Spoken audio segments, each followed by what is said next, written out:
정말 믿기 힘든 일이 벌어졌습니다. 최근 한 인기 유튜버가 한국을 공개적으로 비하하는 영상을 올리며 일본이 난리가 났다고 합니다. 이후 댓글에는 한국은 역시나 도둑놈들이라는 이야기가 쇄도하고 심지어는 시위까지 일어났다고 하는데요. 놀라운 건 이후 이 유튜버의 태도입니다. 그는 갑자기 영상을 내리고 사과 영상을 올리며 이런 발언까지 했다고 하죠. 令和6年7月7日執行の高裁の方に訴状を提出し 대체 무슨 일이 있었던 걸까요? 안녕하세요. 저는 일본 유튜버 다카시입니다. 일본 오사카에서 활동하면서 주로 일본 문화와 기술에 관한 콘텐츠를 만들고 있죠. 구독자는 10만 명 정도, 크지도 작지도 않은 채널을 운영하고 있죠. 그날도 저는 평소처럼 다음 영상 기획을 위해 경쟁 채널들을 살펴보고 있었습니다. 스크롤을 내리다 문득 눈에 들어온 제목이 있었어요. 한국의 기술력, 거품일 뿐이다. 바로 경쟁 유튜버인 사토시의 채널이었습니다. 그는 일본 내 인기보수 유튜버로 늘 자극적인 콘텐츠로 화제를 모으는 인물이죠. 저 또한 호기심에 영상을 클릭했습니다. 물론 그 클릭 한 번이 제 생각의 전환점이 될 줄은 꿈에도 알지 못했죠. 여러분, 최근 NHK에서 한국의 기술력을 다룬 8분짜리 영상을 보셨나요? 정말 웃기더군요. 마치 한국이 일본을 앞선 것처럼 포장하고 있어요. 사토시는 냉소적인 미소를 지으며 말했습니다. 그의 뒤로는 한국 서울의 야경이 보였어요. 화려한 네온사인과 고층 빌딩들. 이런 화려한 겉모습에 속지 마세요. 한국의 기술력은 모두 일본의 기술을 베낀 것에 불과합니다. 반도체, 자동차, 모두 우리 일본의 기술을 모방한 것이죠. 역사를 보세요. 화면은 이제 그래프로 바뀌었습니다. 일본과 한국의 특허 출원수를 비교한 자료였어요. 물론 사토시가 자의적으로 해석한 데이터였죠. 보세요. 이 수치를 보면 명백합니다. 한국은 특정 분야에서만 일시적으로 성과를 내고 있을 뿐 종합적인 기술력에서는 일본에 한참 뒤처져 있어요. 시청자 댓글이 실시간으로 올라오기 시작했습니다. 역시 사토시 선생님, 진실을 말해주셔서 감사합니다. 한국은 허세의 나라. 완전 동의해요. NHK는 왜 이런 친한 방송을 내보내는 거죠? 국가방송이 제 역할을 못하고 있어요. 사토시는 만족스러운 표정으로 댓글을 읽어내려갔습니다. 그의 말 한마디에 시청자들은 열광했죠. 이런 콘텐츠가 인기를 얻는 이유를 알 것 같았습니다. 사람들은 자신의 편견을 확인받고 싶어 하니까요. 다음으로 한국의 스마트시티 기술에 대해 알아보겠습니다. 한국은 송도를 스마트시티의 모범 사례로 내세우고 있지만 실상을 들여다보면 저는 영상을 끝까지 시청했습니다. 사토시의 말에 일리가 있어 보였어요. 나도 한국에 가본 적이 없으니 그의 의견이 맞을 수도 있겠다는 생각이 들었죠. 조회수 또한 이미 50만을 돌파하고 있었습니다. 댓글은 3,000개가 넘어가고 있었어요. 이런 반응을 보니 마음 한구석이 움직였습니다. 나도 이런 콘텐츠를 만들면 어떨까? 나의 채널도 성장시킬 수 있지 않을까? 저는 곧바로 메모장을 열어 아이디어를 적기 시작했습니다. 한국의 실체, 일본인 유튜버가 본 진실이라는 제목이 떠올랐어요. 사토시처럼 자극적이고 논쟁적인 콘텐츠, 그런 영상을 만들면 분명 조회수는 올라갈 테니까요. 그때 류지에게서 전화가 왔습니다. 류지는 항상 제 영상 기획에 좋은 조언을 해주는 사람이었어요. 요즘 준비 중인 콘텐츠에 대해 물어보았고 저는 사토시의 영상을 보며 떠올린 아이디어를 말했습니다. 한국 관련 콘텐츠의 반응이 좋아 저도 한국을 다루는 영상을 만들어 볼 생각이라고 전했어요. 사토시의 영상처럼 한국의 기술력이 거품이라는 내용으로 기획 중이라고 설명했죠. 전화기 너머로 류지의 한숨 소리가 들렸습니다. 무언가 말하려다 멈추는 것 같아 이유를 물었어요. 류지는 잠시 침묵했다가 조심스럽게 제가 한국에 가본 적이 없다는 점을 지적했습니다. 영상만 보고 판단하는 것에 대한 우려를 표현했어요. 그 말이 제 마음에 작은 균열을 일으켰습니다. 맞는 말이었어요. 저는 한 번도 한국에 가본 적이 없었죠. 그저 사토시와 다른 유튜버들의 영상을 통해서만 한국을 접했을 뿐입니다. 다른 사람들의 경험을 참고하면 되지 않겠냐고 반문했지만 류지의 대답은 확고했어요. 류지는 작년에 서울에 출장 다녀온 경험을 언급하며 일본보다 나은 점이 많았다고 전했습니다. 특히 대중교통과 디지털 시스템은 우리가 배울 점이 많았다고 강조했어요. 이 말에 저는 약간 당황했습니다. 류지는 평소 냉정하고 객관적인 사람이었어요. 감정에 휘둘리지 않고 항상 사실에 근거해 판단하는 친구였죠. 그런 그가 한국에 호의적인 말을 하니 의아했습니다. 사토시의 주장과 류지의 경험이 상반되는 것에 의문을 표했고 류지는 그래서 직접 확인해봐야 하는 것 아니냐고 되물었어요. 남의 말만 듣고 판단하지 말라는 조언이었습니다. 그 말이 계속 머릿속에 맴돌았어요. 저는 책상 앞에 앉아 유튜브를 다시 열었습니다. 사토시의 영상 아래 댓글들을 더 자세히 읽어보았어요. 대부분은 동조하는 내용이었지만 일부 다른 의견도 있었습니다. 직접 한국에 가본 경험을 토대로 사토시의 의견에 반박하는 댓글과 객관적인 자료를 요구하는 댓글들이 눈에 띄었어요. 이런 댓글들은 소수였지만 제 마음에 의문을 던졌습니다. 정말 내가 올바른 방향으로 가고 있는 걸까요? 직접 경험하지 않은 것에 대해 단정적으로 말해도 될까요? 유튜브 알고리즘이 추천한 다른 영상으로 눈을 돌렸습니다. 구독자들이 남긴 최근 댓글도 확인했어요. 다음 주제로 한국을 다뤄달라는 요청과 직접 가서 찍어와달라는 댓글이 여러 개 있었습니다. 직접 가서 찍어오라는 댓글이 특히 눈에 들어왔어요. 류지의 말과 묘하게 겹쳤습니다. 저는 잠시 생각에 빠졌어요. 어쩌면 이게 기회일지도 모르겠다는 생각이 들었습니다. 편견 없이 직접 확인하고 진실을 전달하는 것, 그것이야말로 진정한 유튜버의 역할이 아닐까요? 그날 이후 저는 며칠간 고민했습니다. 한국이라는 나라, 그곳에 대한 진실은 무엇일까요? 사토시의 영상처럼 거품뿐인 곳인지 아니면 류지의 말처럼 일본보다 나은 점도 많은 곳인지 확신이 서지 않았어요. 마음속 의문이 커져만 갔습니다. 유튜브 스튜디오 화면을 열고 구독자 댓글들을 다시 살펴보았어요. 최근 영상에서 한국 관련 콘텐츠를 원하는 댓글이 많아지고 있었습니다. 특히 눈에 띄는 한 댓글이 있었어요. 직접 가서 찍어와 달라는 요청이었죠. 이 댓글에 많은 좋아요가 달려 있었습니다. 다른 구독자들도 공감하고 있다는 증거였어요. 이런 댓글들을 보며 마음이 움직였습니다. 단순히 조회수를 위한 자극적인 콘텐츠가 아닌 진정성 있는 영상을 만들고 싶다는 생각이 강해졌어요. 노트북을 열고 서울행 항공권 가격을 검색했습니다. 다음 주 출발 기준으로 괜찮은 가격대였어요. 머무를 호텔도 함께 찾아보았습니다. 서울 중심부 명동 근처에 적당한 호텔이 눈에 들어왔어요. 위치상 이동하기 편리할 것 같았습니다. 여행 일정을 짜면서 방문할 곳들을 정리했어요. 단순한 관광지보다는 한국의 기술력과 사회 시스템을 볼 수 있는 장소들이 필요했습니다. 류지에게 연락해 한국 방문 계획을 알렸어요. 그가 추천하는 장소가 있는지 물었습니다. 류지는 제 결정에 기뻐하며 몇 가지 조언을 전해주었어요. 특히 일반 관광객들이 잘 모르는 현지인 추천 장소들을 알려주었습니다. 유튜브 채널 커뮤니티 탭을 통해 구독자들에게 소식을 알렸어요. 다음 주 한국 방문 예정이며 추천 장소나 확인해 볼 것들에 대한 의견을 구했습니다. 게시물을 올린 지 몇 시간 만에 수백 개의 댓글이 달렸어요. 구독자들의 관심이 뜨거웠습니다. 댓글 중에는 호의적인 것도 있었지만 다소 도발적인 내용도 있었어요. 사토시처럼 한국의 허세를 까발려달라는 요청도 있었습니다. 이런 댓글들을 보며 고민이 깊어졌어요. 어떤 마음가짐으로 이 여행을 해야 할지 생각했습니다. 결국 한 가지 결심을 했어요. 편견 없이 있는 그대로의 한국을 보기로 했습니다. 좋은 점도 나쁜 점도 솔직하게 담아내기로 했어요. 사토시처럼 결론을 미리 정해놓지 않고 진정한 탐색자의 자세로 접근하기로 했습니다. 출발 전날 저녁 유튜브에 짧은 예고 영상을 올렸어요. 한국이 정말 거품뿐인 나라인지 아니면 우리가 미처 알지 못했던 무언가가 있는지 직접 눈으로 보고 판단하겠다는 내용이었습니다.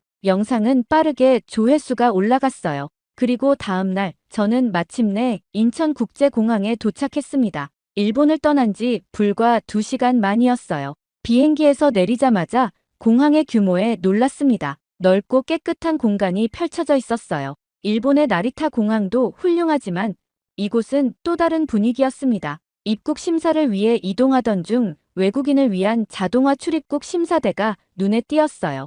호기심에 그쪽으로 발걸음을 옮겼습니다. 간단한 등록 절차 후 지문과 얼굴 인식으로 빠르게 심사가 완료되었어요. 일본에서도 자동화 시스템이 있지만 이곳의 속도와 편의성은 다른 차원이었습니다. 공항에서 나와 공항철도를 탔어요. 티켓 구매는 간편했습니다. 모든 안내판이 한국어, 영어, 중국어, 일본어로 표기되어 있어서 어려움이 없었어요.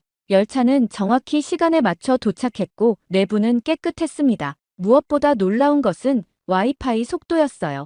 휴대폰을 켜자 빠른 속도로 연결되었습니다. 이동 중에도 고화질 영상을 문제없이 시청할 수 있었어요. 이 순간 처음으로 일본보다 체계적이네라는 생각이 들었습니다. 서울역에 도착한 후 지하철로 갈아탔어요. 지하철 내부는 조용했고 승객들은 대부분 스마트폰을 보거나 책을 읽고 있었습니다. 일본의 전철과 크게 다르지 않았어요. 그런데 문득 노약자석이 눈에 들어왔습니다. 놀랍게도 그 자리는 비어 있었어요. 필요한 사람이 없어서가 아니라 정말로 그 자리를 양보하고 있었습니다. 일본에서도 물론 배려 문화가 있지만 이곳에서는 그것이 더 자연스럽게 실천되고 있었어요.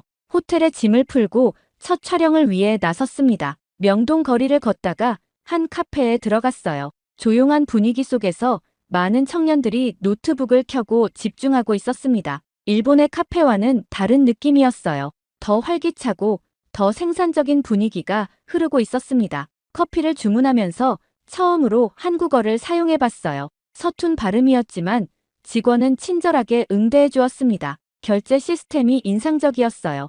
QR코드 하나로 간편하게 결제가 이루어졌습니다. 일본에서는 아직 현금 사용이 많은데 이곳은 완전히 디지털화되어 있었어요. 카페 한 구석에 자리를 잡고 주변을 관찰했습니다. 옆자리에 대학생으로 보이는 청년들이 영어로 대화를 나누고 있었어요.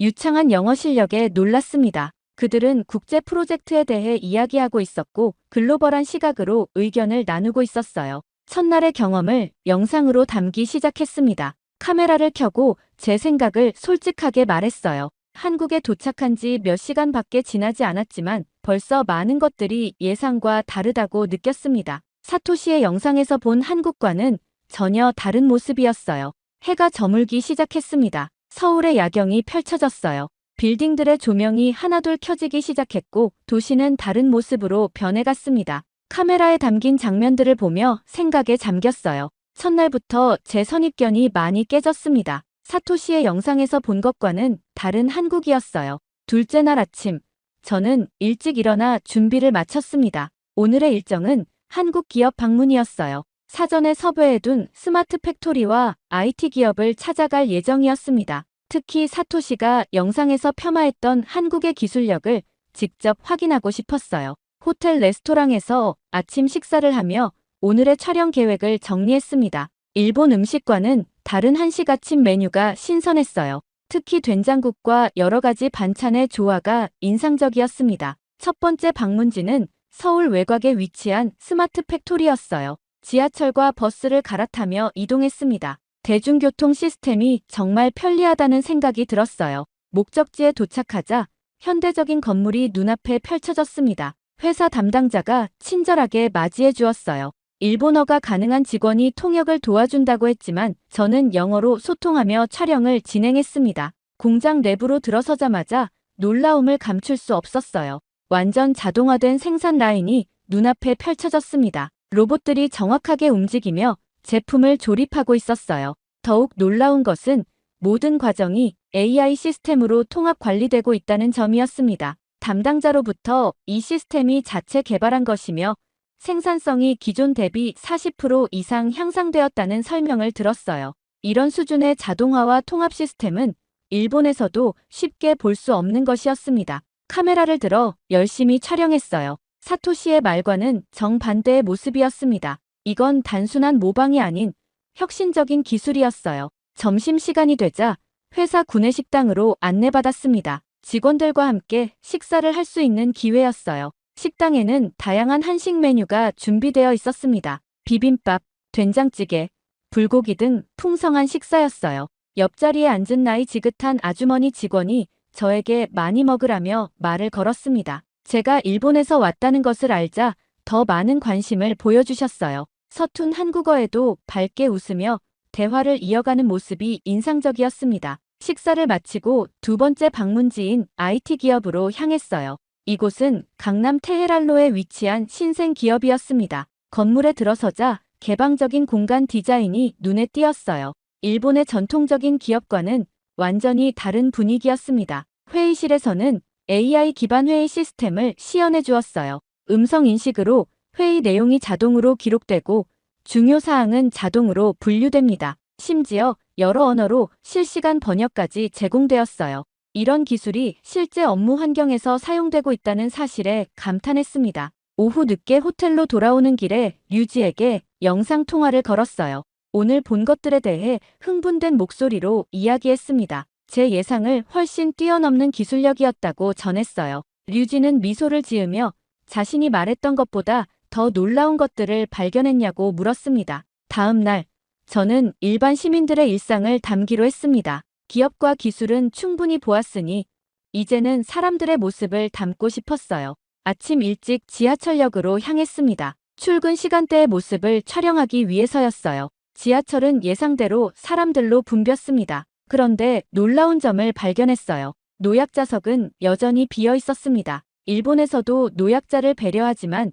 이렇게 철저하게 지켜지는 경우는 드물었어요. 노약 좌석 근처에서 서 있던 젊은이들이 노인이 탑승하자 즉시 자리를 양보하는 모습이 인상적이었습니다. 오전 시간, 한 공원을 방문했어요. 그곳에는 많은 노인들이 운동을 하고 있었습니다. 놀라운 것은 그들 곁에 젊은이들도 함께 있다는 점이었어요. 할아버지와 대학생으로 보이는 젊은이가 함께 웃으며 이야기하는 모습이 보였습니다. 자연스럽게 세대 간 교류가 이루어지고 있었어요. 점심시간에는 한 식당을 찾았습니다. 혼자 식사를 하고 있는데 옆 테이블의 중년 부부가 먼저 말을 걸어왔어요. 저의 영상 촬영 장비를 보고 호기심을 느낀 것 같았습니다. 제가 일본에서 온 유튜버라고 하자 그분들은 매우 친절하게 대해주셨어요. 심지어 좋은 촬영 장소까지 추천해 주셨습니다. 오후에는 대학가를 방문했어요. 많은 학생들이 캠퍼스에서 공부하고 있었습니다. 한 건물 앞에서 촬영하고 있을 때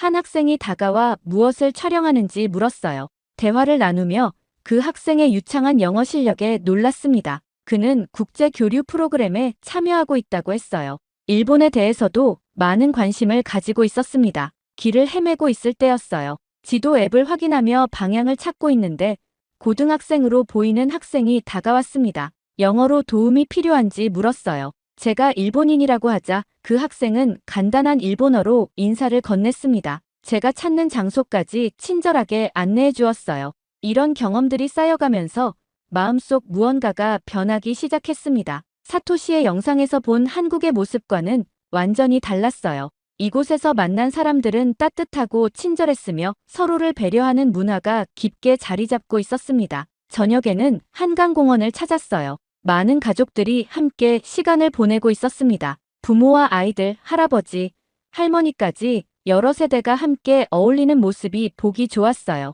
일본에서는 점점 희미해지고 있는 가족 문화가 여기서는 여전히 강하게 남아 있었습니다. 카메라를 들고 사람들의 모습을 담으며 생각했어요. 이것은 그냥 예의가 아니라 문화였습니다. 사회 구성원들 사이의 깊은 연결과 배려가 자연스럽게 일상에 녹아 있었어요. 호텔로 돌아오는 길, 한 작은 가게에 들렀습니다. 그곳 주인은 제가 일본인이라는 것을 알고는 반갑게 맞아주셨어요. 심지어 일본어로 몇 마디 인사를 건네기도 했습니다. 그분의 따뜻한 미소와 친절함이 오래도록 기억에 남았어요. 넷째 날, 일정에 없던 우연한 기회가 찾아왔습니다. 아침 뉴스를 보던 중 국제환경 포럼에 대한 소식을 접했어요. 특히 한국 고등학생들이 주도하는 발표 세션이 있다는 내용이 눈에 들어왔습니다. 즉시 참관을 결정했어요. 행사장은 서울 강남의 한 컨벤션 센터였습니다. 도착해보니 예상보다 규모가 컸어요. 여러 나라에서 온 참가자들이 모여 있었고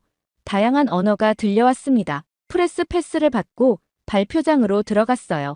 발표장 안은 이미 많은 사람들로 채워져 있었습니다. 앞쪽에는 카메라와 취재진이 자리를 잡고 있었어요. 저도 촬영 준비를 마치고 발표를 기다렸습니다. 프로그램을 보니 첫 발표자는 한국의 어느 고등학교 환경 동아리 학생들이었어요. 곧 발표가 시작되었습니다. 무대에 오른 것은 교복을 입은 17살 정도로 보이는 학생들이었어요. 긴장한 기색 없이 자신감 있게 무대에 섰습니다. 가장 놀라운 것은 이들이 영어로 발표를 시작했다는 점이었어요.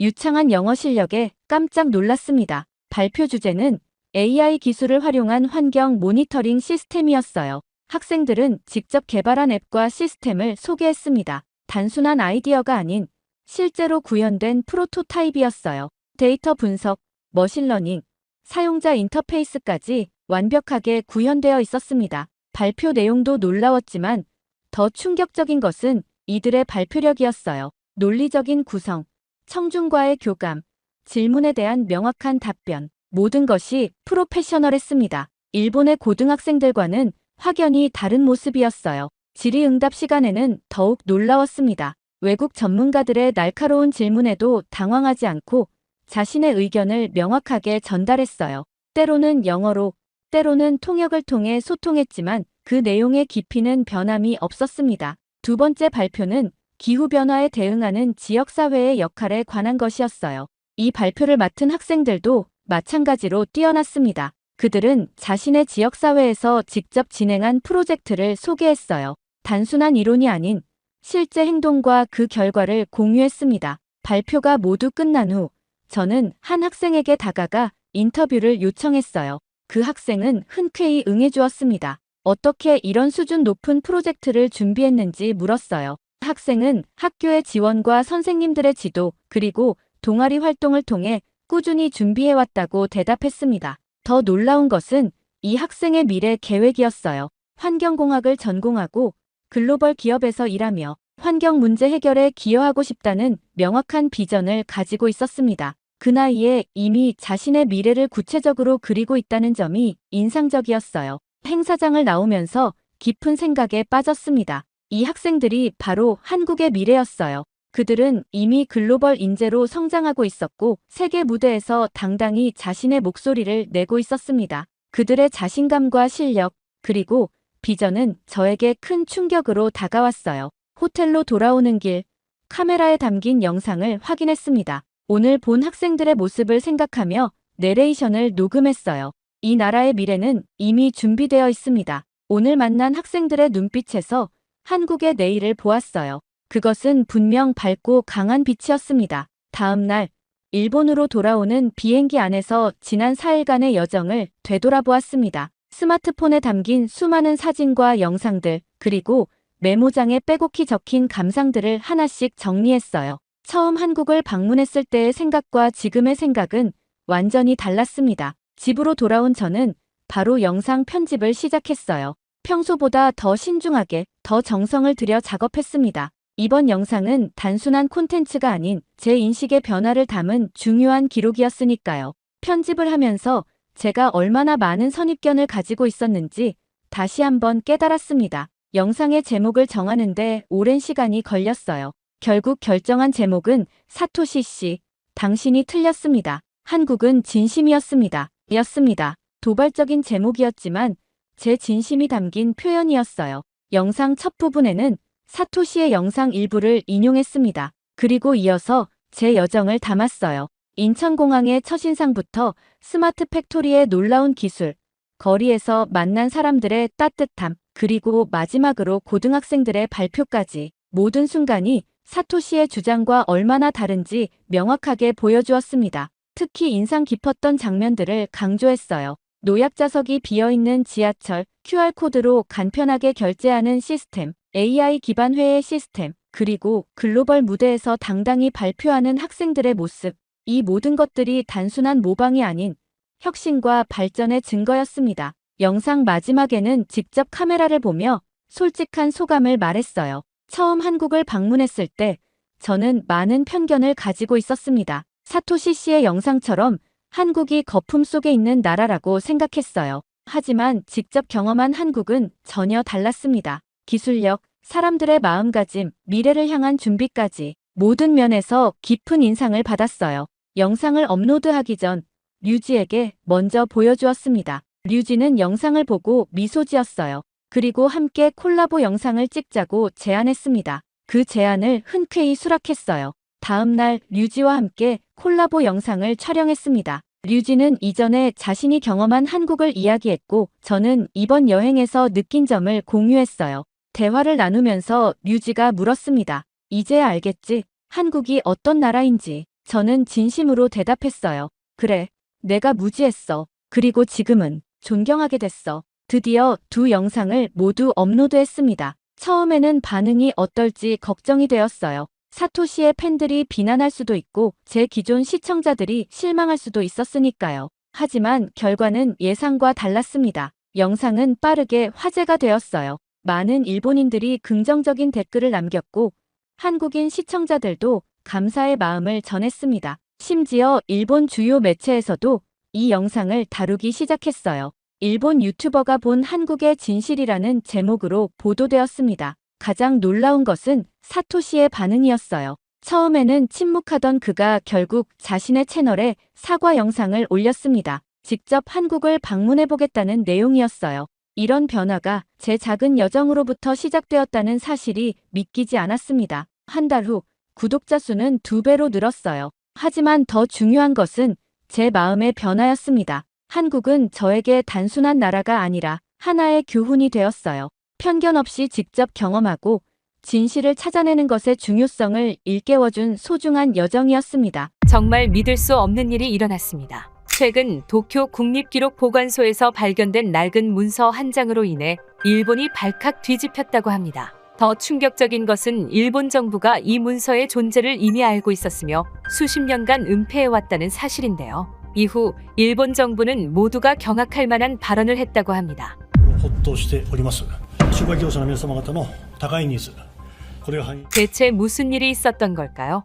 안녕하세요. 저는 도쿄대학교에서 20년 넘게 역사학을 가르쳐온 다카하시 유토입니다. 저는 한국의 근현대사를 다룰 때면 늘 같은 이야기로 시작했죠. 한국이 오늘날 이렇게 발전한 것은 모두 일본의 영향력 덕분입니다. 이 말을 할 때마다 학생들의 얼굴에 동의가 스쳐 지나가는 것을 보면 참으로 뿌듯했어요. 사실 이러한 편견은 어릴 적 부모님께서 심어주신 것이었어요. 우리 가정의 식탁은 매일 밤 한국에 대한 경멸로 가득했습니다. 아버지는 술잔을 기울이며 목소리를 높이곤 했죠. 유토 조선인들은 우리가 가르쳐주지 않았다면 아직도 원시적인 생활을 하고 있을 거다. 그들의 언어는 복잡하고 비효율적이며 문화는 일본의 열등한 모방에 불과해. 어머니도 항상 동조하셨어요. 그 사람들은 우리 도움 없이는 아무것도 할 수 없었어. 그들이 가진 모든 현대적인 것은 우리 일본이 준 선물이란다. 한 번은 가족여행으로 한국에 간 적이 있었는데 부모님은 그곳에서도 경멸적인 태도를 숨기지 않으셨습니다.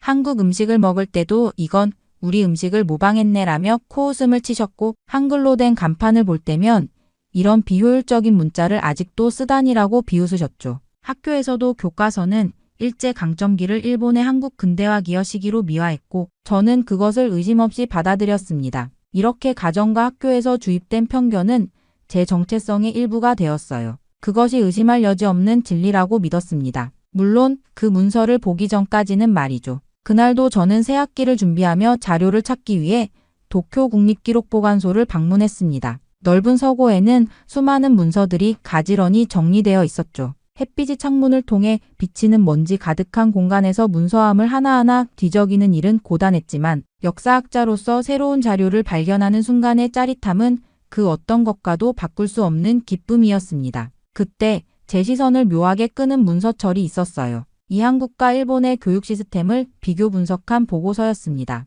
무심코 페이지를 넘기던 중 갑자기 시선을 사로잡는 문장이 눈에 들어왔죠. 한글은 학습 효율성 면에서 압도적으로 우수하다. 그 순간 제 귀에서 윙하는 소리가 들렸습니다. 마치 누군가 제 뒤통수를 강하게 친 것 같았어요. 보고서는 계속해서 한글의 체계적 설계와 과학적 원리를 상세히 설명하고 있었습니다. 손이 저절로 떨렸고 심장은 빠르게 뛰기 시작했죠. 이게 무슨 말도 안 되는, 저도 모르게 중얼거렸습니다. 주변에 다른 연구자들이 있어 목소리를 낮추려 했지만 내면의 동요는 쉽게 가라앉지 않았어요. 평생 믿어온 관념이 단 한 문장으로 흔들리기 시작한 것을 느꼈습니다. 보고서는 미국 언어학자들이 수행한 실험 결과도 포함하고 있었어요. 동일한 교육 환경에서 한글을 배우는 학생들이 히라가나와 가타카나, 한자를 함께 배우는 일본 학생들보다 문해력 습득 속도가 약 3배 빠르다는 결과였습니다.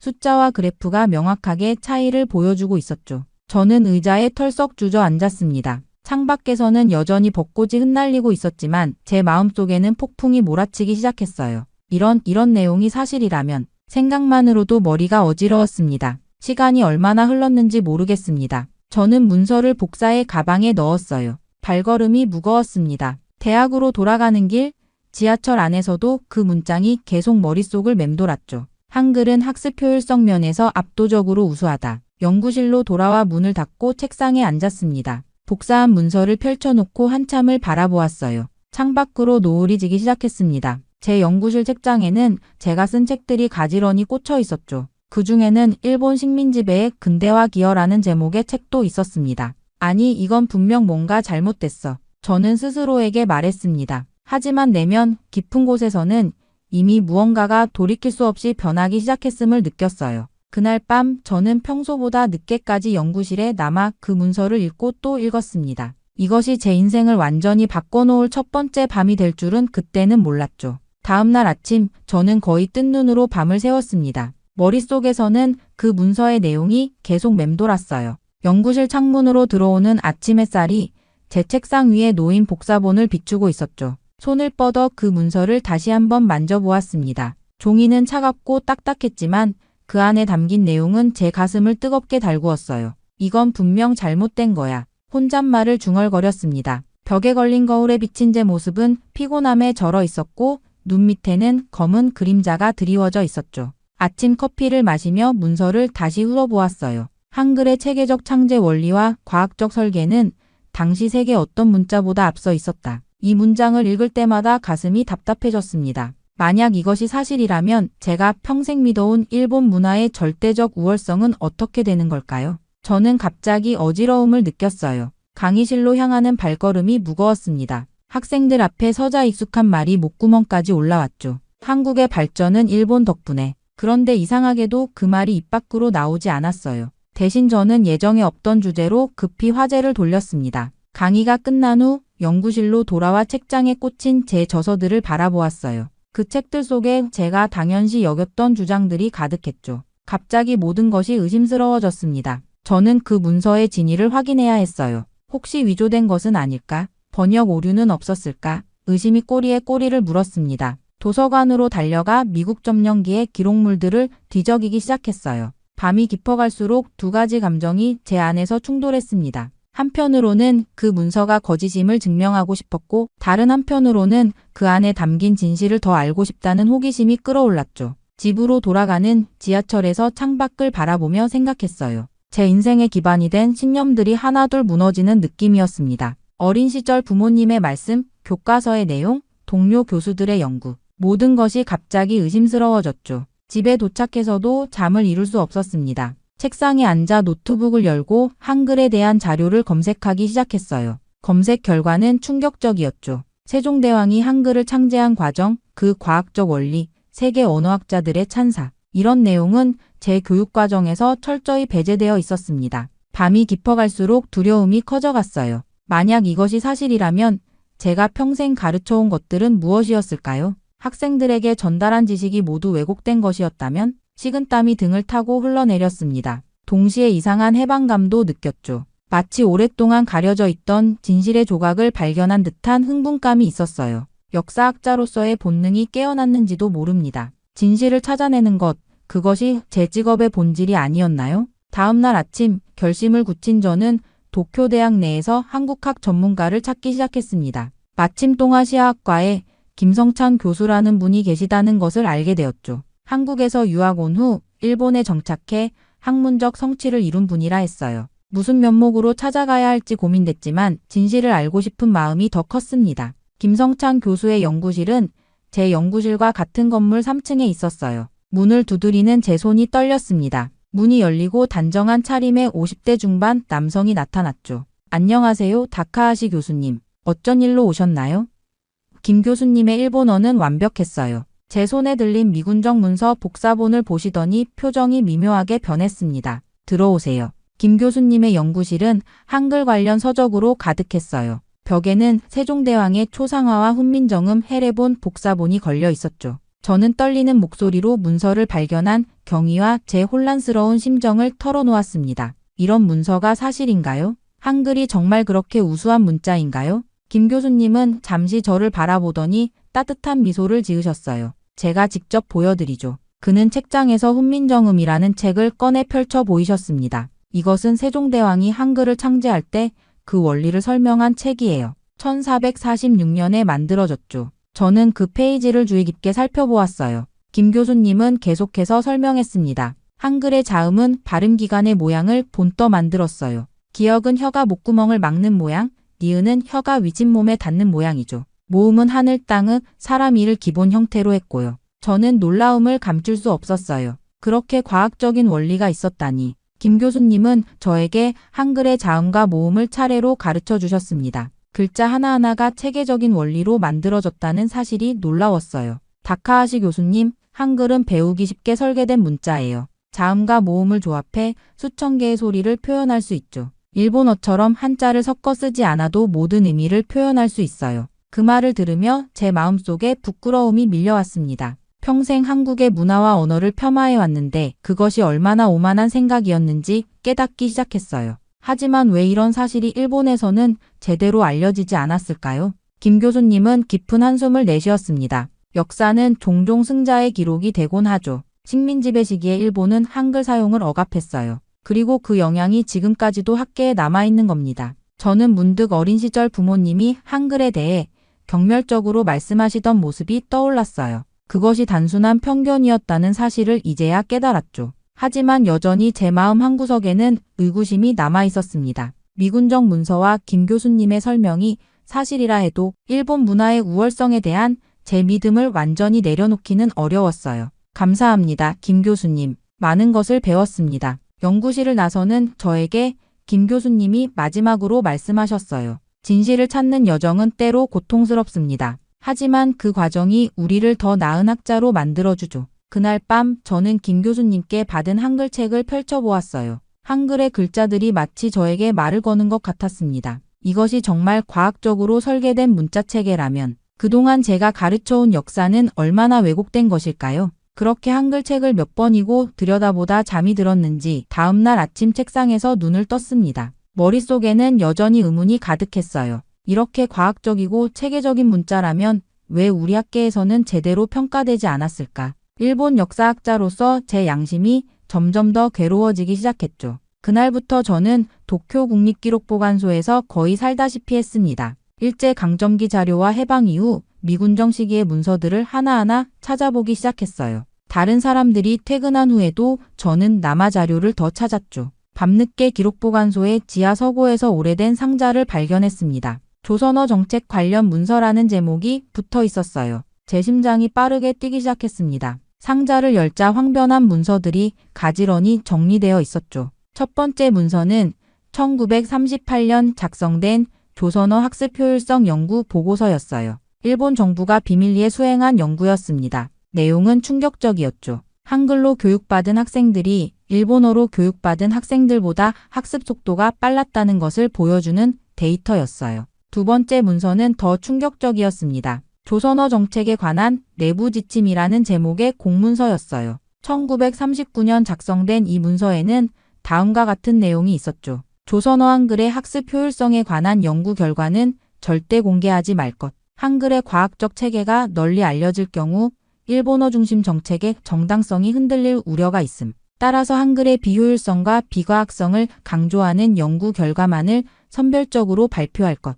제 손이 떨렸습니다. 이게 무슨 의미인지 명확했어요. 일본 정부는 알고 있었던 겁니다. 한글의 우수성을 알면서도 정치적 이유로 의도적으로 은폐했다는 사실을 말이죠. 그 다음 문서에는 더 구체적인 지침이 있었어요. 조선인들에게 한글이 열등하다는 인식을 심어주기 위한 교육방침이라는 제목의 문서였습니다. 여기에는 학교에서 한글을 야만적이고 비과학적인 문자로 가르치라는 지시가 담겨 있었죠. 저는 그 자리에 주저앉았어요. 제가 평생 믿어왔던 역사적 사실들이 사실은 의도적으로 조작된 거짓이었다니 가슴이 무너져 내리는 듯 했습니다. 밤이 깊어갔지만 저는 계속해서 문서들을 읽어나갔어요. 식민지 지배의 정당성을 유지하기 위해 한글의 우수성을 은폐하려 했던 조직적인 노력의 증거들이 차례로 나타났습니다. 가장 놀라운 것은 이 정책이 해방 이후에도 은밀히 계속되었다는 증거였어요. 1950년대까지도 일본 학계에서는 한글 관련 연구를 의도적으로 억압했다는 내부 메모를 발견했습니다. 이 모든 문서를 복사한 후 저는 비틀거리며 기록보관소를 나왔어요. 밖은 이미 새벽이 되어 있었죠. 차가운 공기가 제 뺨을 스쳤지만 더 차가운 것은 제 가슴 속에 자리 잡은 진실이었습니다. 집으로 돌아가는 길 저는 문득 깨달았어요. 제가 평생 가르쳐온 역사가 얼마나 왜곡되어 있었는지를. 그리고 더 괴로운 것은 저 역시 그 왜곡된 역사를 전파하는 데 일조해 왔다는 사실이었습니다. 그날 밤 저는 결심했어요. 이 은폐된 진실을 세상에 알려야 한다고. 하지만 그 길이 얼마나 험난할지 그때는 알지 못했습니다. 다음 날 저는 마음의 무게를 덜기 위해 부모님 댁을 찾아갔습니다. 어머니는 반갑게 저를 맞아주셨어요. 오랜만에 찾아온 아들을 위해 특별히 정성 들인 요리를 준비해 주셨죠. 식사를 하면서도 제 마음은 무거웠습니다. 이제까지 발견한 진실을 어떻게 부모님께 말씀드려야 할지 고민됐어요. 식사 후 거실에 앉아 차를 마시며 무심코 꺼낸 이야기였습니다. 어머니, 할아버지는 생전에 무슨 일을 하셨나요? 어머니는 잠시 멈칫하더니 조심스럽게 대답하셨어요. 아버님은 교육부 소속 공무원이셨단다. 해방 전에는 조선에서 근무하셨지. 그 순간 제 심장이 빠르게 뛰기 시작했습니다. 할아버지가 한국에 계셨다고요? 어머니는 조금 불편한 표정으로 고개를 끄덕이셨어요. 그래, 교육 정책을 담당하셨어. 그런데 왜 갑자기 물어보니? 저는 진실을 알고 싶었습니다. 할아버지의 유품이 남아있나요?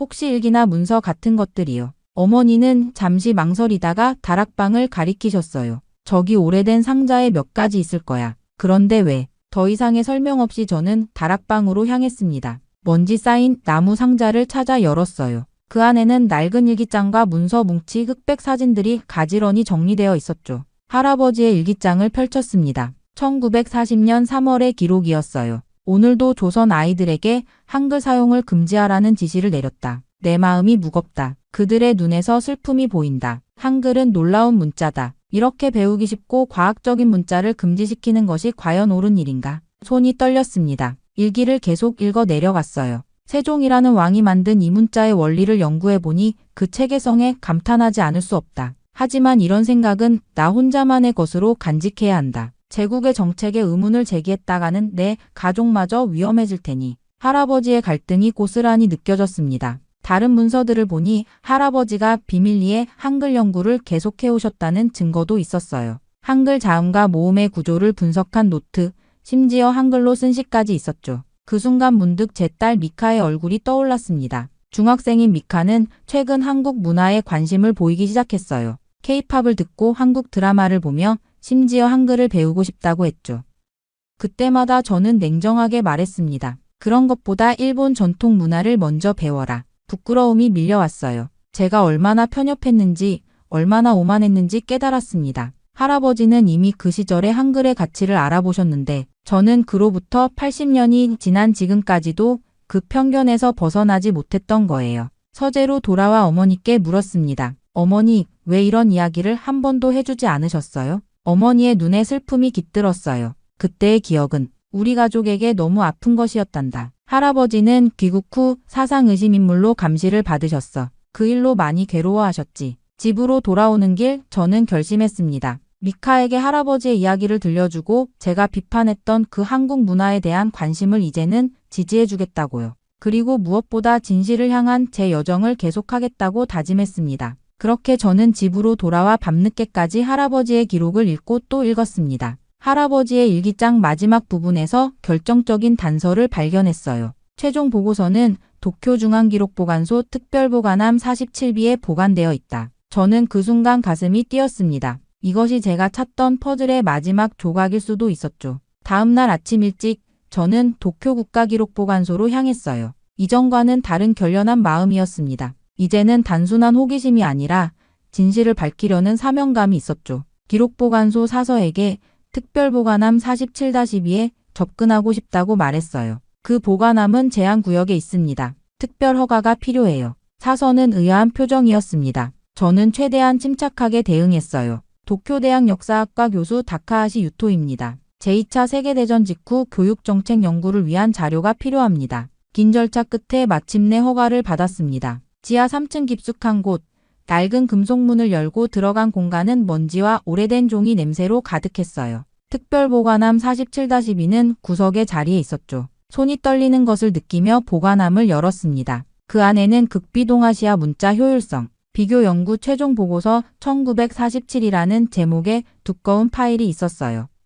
이것이었습니다. 제가 찾던 바로 그 문서였죠. 보관소의 조용한 열람실에 앉아 보고서를 펼쳤습니다. 첫 페이지부터 충격적이었어요. 미국, 영국, 소련, 일본의 언어학자들이 공동으로 수행한 대규모 연구였습니다. 전쟁 직후 메가더 사령부의 지시로 동아시아 지역의 문자 체계를 비교 분석한 것이었죠. 보고서의 핵심 부분에 도달했어요. 한글, 가나 히라가나와 가타카나, 한자, 로마자 영어의 학습 효율성을 비교한 표였습니다. 수치는 명확했어요. 보고서에 따르면 초등학생이 한글을 배우는 데는 평균 3일에서 7일 정도면 충분했습니다. 반면 히라가나와 가타카나를 습득하는 데는 2주에서 3주가 걸렸고 기본 한자 1000자를 익히려면 무려 2년에서 3년이 필요했어요. 영어 알파벳도 1주에서 2주가 걸린다고 했죠. 이어지는 문장에서는 더 충격적인 내용이 있었습니다. 한글은 현존하는 문자 중 가장 과학적이고 논리적으로 설계된 문자로 학습 효율성 면에서 다른 어떤 문자보다 우수하다. 심장이 빠르게 뛰었어요.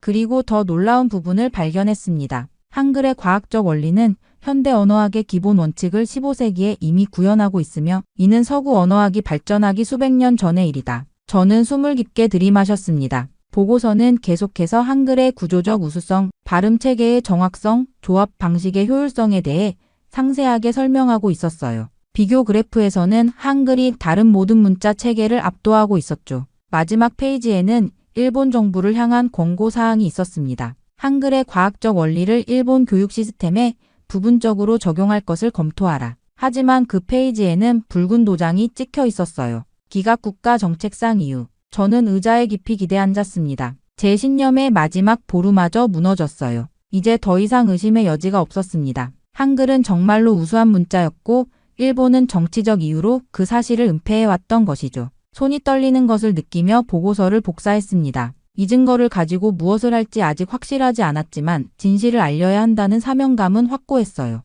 기록 보관소를 나오며 저는 완전히 다른 사람이 된 듯한 기분이었습니다. 평생의 신념이 하루 만에 산산조각 났지만 그 자리에 새로운 깨달음이 자리 잡고 있었죠. 그날 이후부터 저는 발견한 자료들을 바탕으로 논문을 준비하기 시작했습니다. 몇 주 동안 거의 밤을 새가며 자료를 정리하고 분석했어요. 제 연구실은 복사된 문서와 메모로 가득 찼죠. 한글의 과학적 우수성과 일본의 은폐 정책이라는 제목으로 학술 발표를 준비했습니다. 제 학문적 양심이 더 이상 거짓 속에 살 수 없게 했어요. 발표 일정을 잡기 위해 학과장에게 연락했을 때 처음으로 이상한 기운을 느꼈습니다. 학과장 사토 교수는 평소와 달리 어색한 목소리로 말했어요. 다카하시 교수, 그런 주제는 좀 민감할 수 있소. 좀 더 시간을 두고 생각해보는 게 어떻겠소. 며칠 후 연구실로 2명의 남성이 찾아왔습니다. 그들은 명함도 내밀지 않은 채 자리에 앉았어요. 다카하시 교수님, 최근 선생님의 연구 방향에 대해 우려의 목소리가 있습니다. 키가 큰 남성이 말을 이었죠. 국가 이미지에 관련된 사안은 신중하게 다뤄야 합니다. 특히 검증되지 않은 자료를 바탕으로 한 주장은 국익을 해칠 수 있어요. 그들의 말투는 공손했지만 눈빛에는 명백한 위협이 담겨 있었습니다. 우리는 교수님의 가족도 잘 알고 있습니다. 따님 미카 양이 쓰레카와 중학교에 다니죠. 앞으로 진학 문제도 있을 텐데 불필요한 문제가 생기지 않았으면 합니다. 그들이 떠난 후 저는 몸을 떨며 의자에 주저앉았어요. 누가 어떻게 제 연구를 알았을까요? 더욱 충격적인 것은 그들이 미카의 이름까지 언급했다는 사실이었습니다. 그날 밤 아내 유미와 이야기를 나눴어요. 당신 정말 괜찮은 거예요? 며칠째 안색이 좋지 않아요. 모든 이야기를 털어놓았습니다. 발견한 문서들, 한글의 우수성, 일본 정부의 은폐, 그리고 오늘 있었던 방문자들의 위협까지요. 유미는 처음에는 믿기 어려워하는 표정이었지만 제가 가져온 증거들을 보더니 점차 표정이 굳어졌어요. 이런 일이 정말 있었던 거군요. 하지만 유토, 당신이 이걸 공개하면 어떤 일이 벌어질지 생각해봤어요? 우리 가족은 어떻게 되고 당신의 경력은? 침묵이 흘렀습니다. 저도 그 걱정을 하고 있었어요. 하지만 그때 할아버지의 일기가 떠올랐습니다. 진실을 알고도 침묵한다면 그것은 거짓말하는 것보다 더 큰 죄가 될 것이다. 할아버지도 이 진실을 알고 계셨어. 하지만 시대의 압박에 침묵하셨지. 그리고 그 침묵이 할아버지를 평생 괴롭혔던 거야. 나는 같은 실수를 반복하고 싶지 않아. 미카가 방에서 나와 우리 대화를 듣고 있었어요. 아빠, 저는 아빠가 진실을 말하는 게 좋을 것 같아요. 학교에서 선생님이 말씀하셨어요. 역사는 진실을 바탕으로 해야 한다고. 그날 밤 잠을 이루지 못했습니다. 창밖에 내리는 비를 바라보며 생각했어요. 제 앞에는 두 갈래 길이 있었습니다. 안전한 침묵의 길과 위험하지만 진실의 길이었죠. 아침이 밝았을 때 저는 결심했습니다. 도쿄대학 학술지에 논문을 제출하고 국제학술대회에서 이 연구를 발표하기로요. 비록 그것이 제 경력과 안전을 위협할지라도 역사적 진실을 위한 결단이었습니다. 전화기를 들어 학과장에게 연락했어요. 사토 선생님, 제 결정은 바뀌지 않을 겁니다. 이번 연구는 반드시 발표하겠습니다. 이어서 신문사와 다른 대학의 동료들에게도 연락했죠. 가능한 한 많은 사람들이 이 사실을 알도록 해야 했습니다. 그것이 제가 할 수 있는 최선의 자기 방어였어요. 유미야, 미카야, 잠시 어려운 시간이 올 수도 있어. 하지만 우리는 반드시 이겨낼 거야. 결심을 굳힌 후 저는 바로 행동에 옮겼습니다. 도쿄대학 학술지에 논문을 제출했지만 예상대로 검토 중이라는 이유로 출판이 미뤄졌어요. 일본 국내 학술대회에서도 발표 기회를 얻지 못했죠. 마치 보이지 않는 손이 모든 문을 막고 있는 듯 했습니다. 하지만 저는 포기하지 않았어요. 논문을 영어로 번역해 해외 학술지에 제출했습니다. 그리고 마침내 한국의 한글학회에서 연락이 왔죠. 그들은 제 연구에 깊은 관심을 보였고 서울에서 열리는 국제학술대회에 초청했습니다. 다카하시 교수님, 일본 학자가 이런 연구를 하셨다는 것이 놀랍습니다. 꼭 오셔서 발표해 주세요. 처음으로 한국을 방문하던 날 공항에 내리자마자 이상한 느낌이 들었어요. 평생 부정적으로만 생각해온 나라인데 왠지 모르게 편안함이 느껴졌습니다. 서울의 거리를 걸으며 한글 간판들을 바라보았죠. 이제는 그 글자들이 과학적 원리로 가득 찬 예술품처럼 보였어요. 학술대회장은 예상보다 훨씬 많은 사람들로 가득 찼습니다. 제가 단상에 오르자 긴장된 침묵이 흘렀어요. 일본인 역사학자가 한글의 우수성과 일본의 은폐 정책에 대해 발표한다는 소식이 큰 관심을 모은 것 같았죠. 저는 오늘 진실을 말씀드리기 위해 이 자리에 섰습니다. 제 목소리가 떨렸어요. 평생 저는 잘못된 역사를 가르쳐 왔습니다. 그것은 제 잘못이자 동시에 조직적인 역사 왜곡의 결과였습니다. 발표가 진행될수록 청중들의 눈빛이 달라졌습니다. 처음의 의심과 경계심은 점차 이해와 공감으로 바뀌어 갔죠. 발표를 마치고 질의응답 시간에는 수많은 손이 올라갔어요. 한 노교수가 물었습니다. 왜 이런 위험을 감수하면서까지 이 연구를 발표하기로 결심하셨나요? 저는 잠시 생각한 후 대답했어요. 역사학자로서 제 사명은 진실을 밝히는 것입니다. 진실을 알고도 침묵한다면 그것은 또 다른 거짓말이 됩니다. 제 할아버지는 이 진실을 알고도 침묵하셨고 평생 그 짐을 안고 사셨어요. 저는 그 짐을 대물림하고 싶지 않았습니다. 그 순간 강당에는 뜨거운 박수가 터져 나왔어요. 예상치 못한 반응에 제 눈에 눈물이 고였습니다. 처음으로 제가 짊어진 짐을 내려놓은 듯한 해방감을 느꼈죠. 학회가 끝난 후 여러 한국 대학에서 강연 요청이 이어졌어요.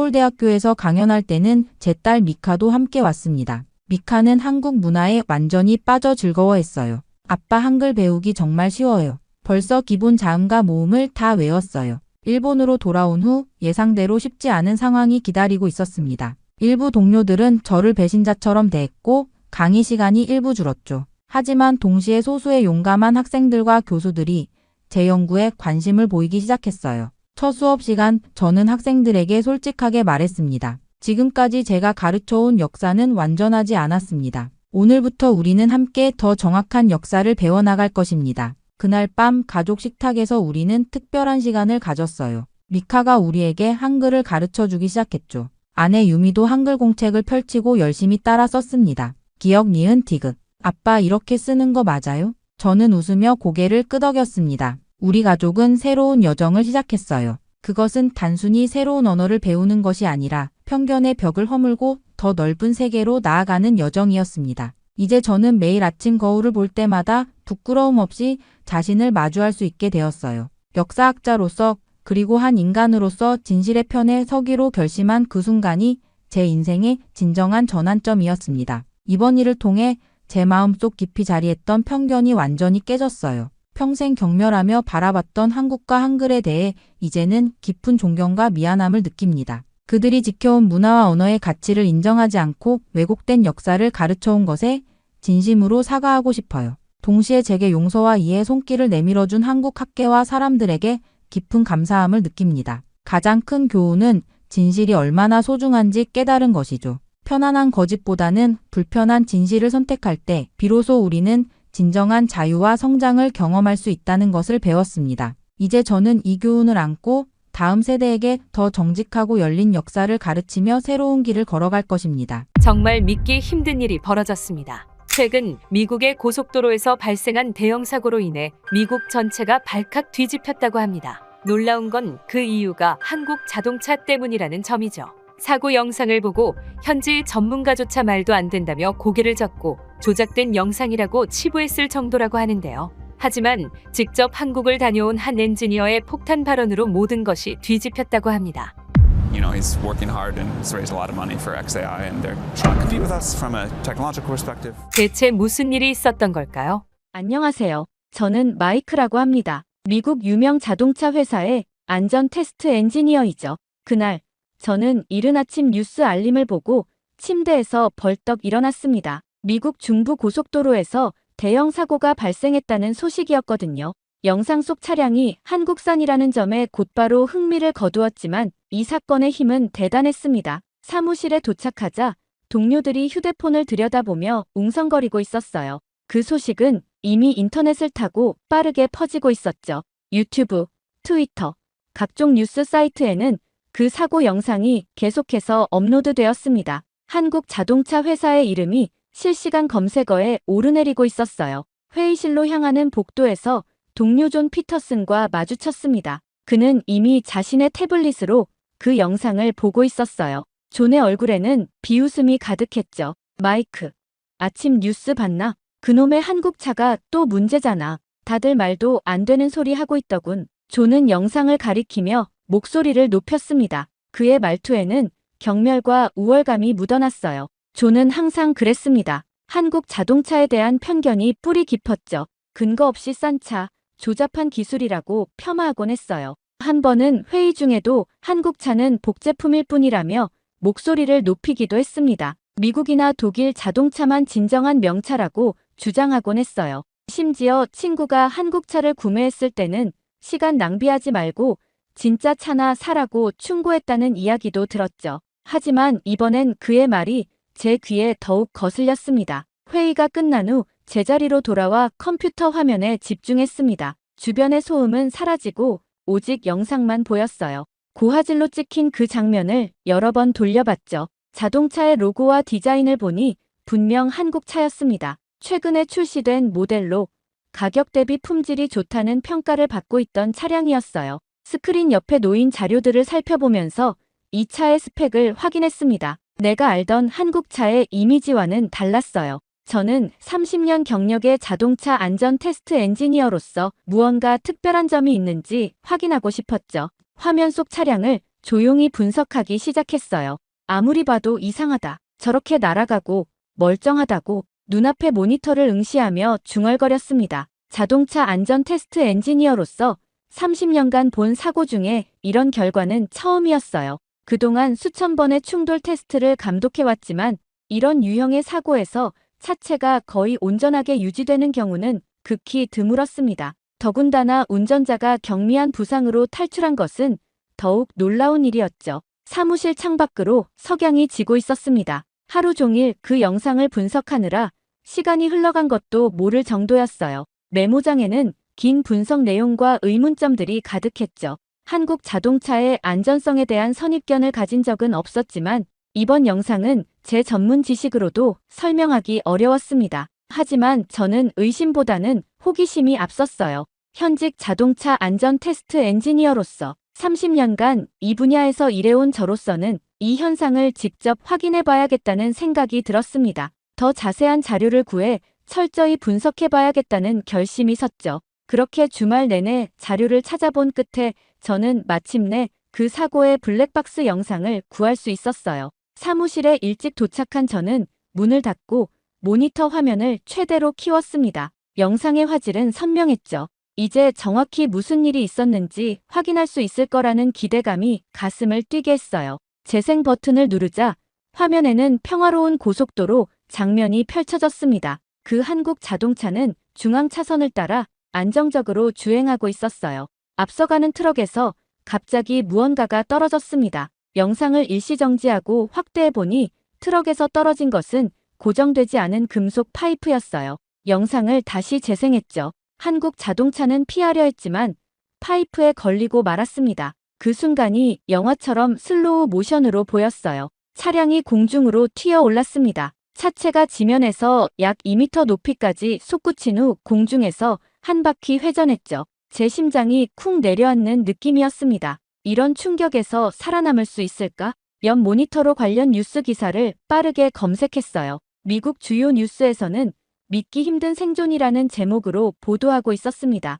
놀랍게도 차량 운전자는 경미한 찰과상과 타박상만 입은 채 병원에서 하루 입원 후 퇴원했다고 해요. 도저히 믿기지 않았죠. 영상으로 돌아가 프레임별로 분석을 시작했습니다. 차량이 공중에서 회전하면서도 차체가 거의 구겨지지 않았어요. 착지 순간에도 차체는 충격을 고르게 분산시키는 듯 했습니다. 프레임과 도어 구조가 충격을 흡수하며 변형되었지만 승객 공간은 거의 온전하게 보존되었어요. 제가 분석에 몰두하고 있을 때 노크 소리가 들렸습니다. 존이었어요.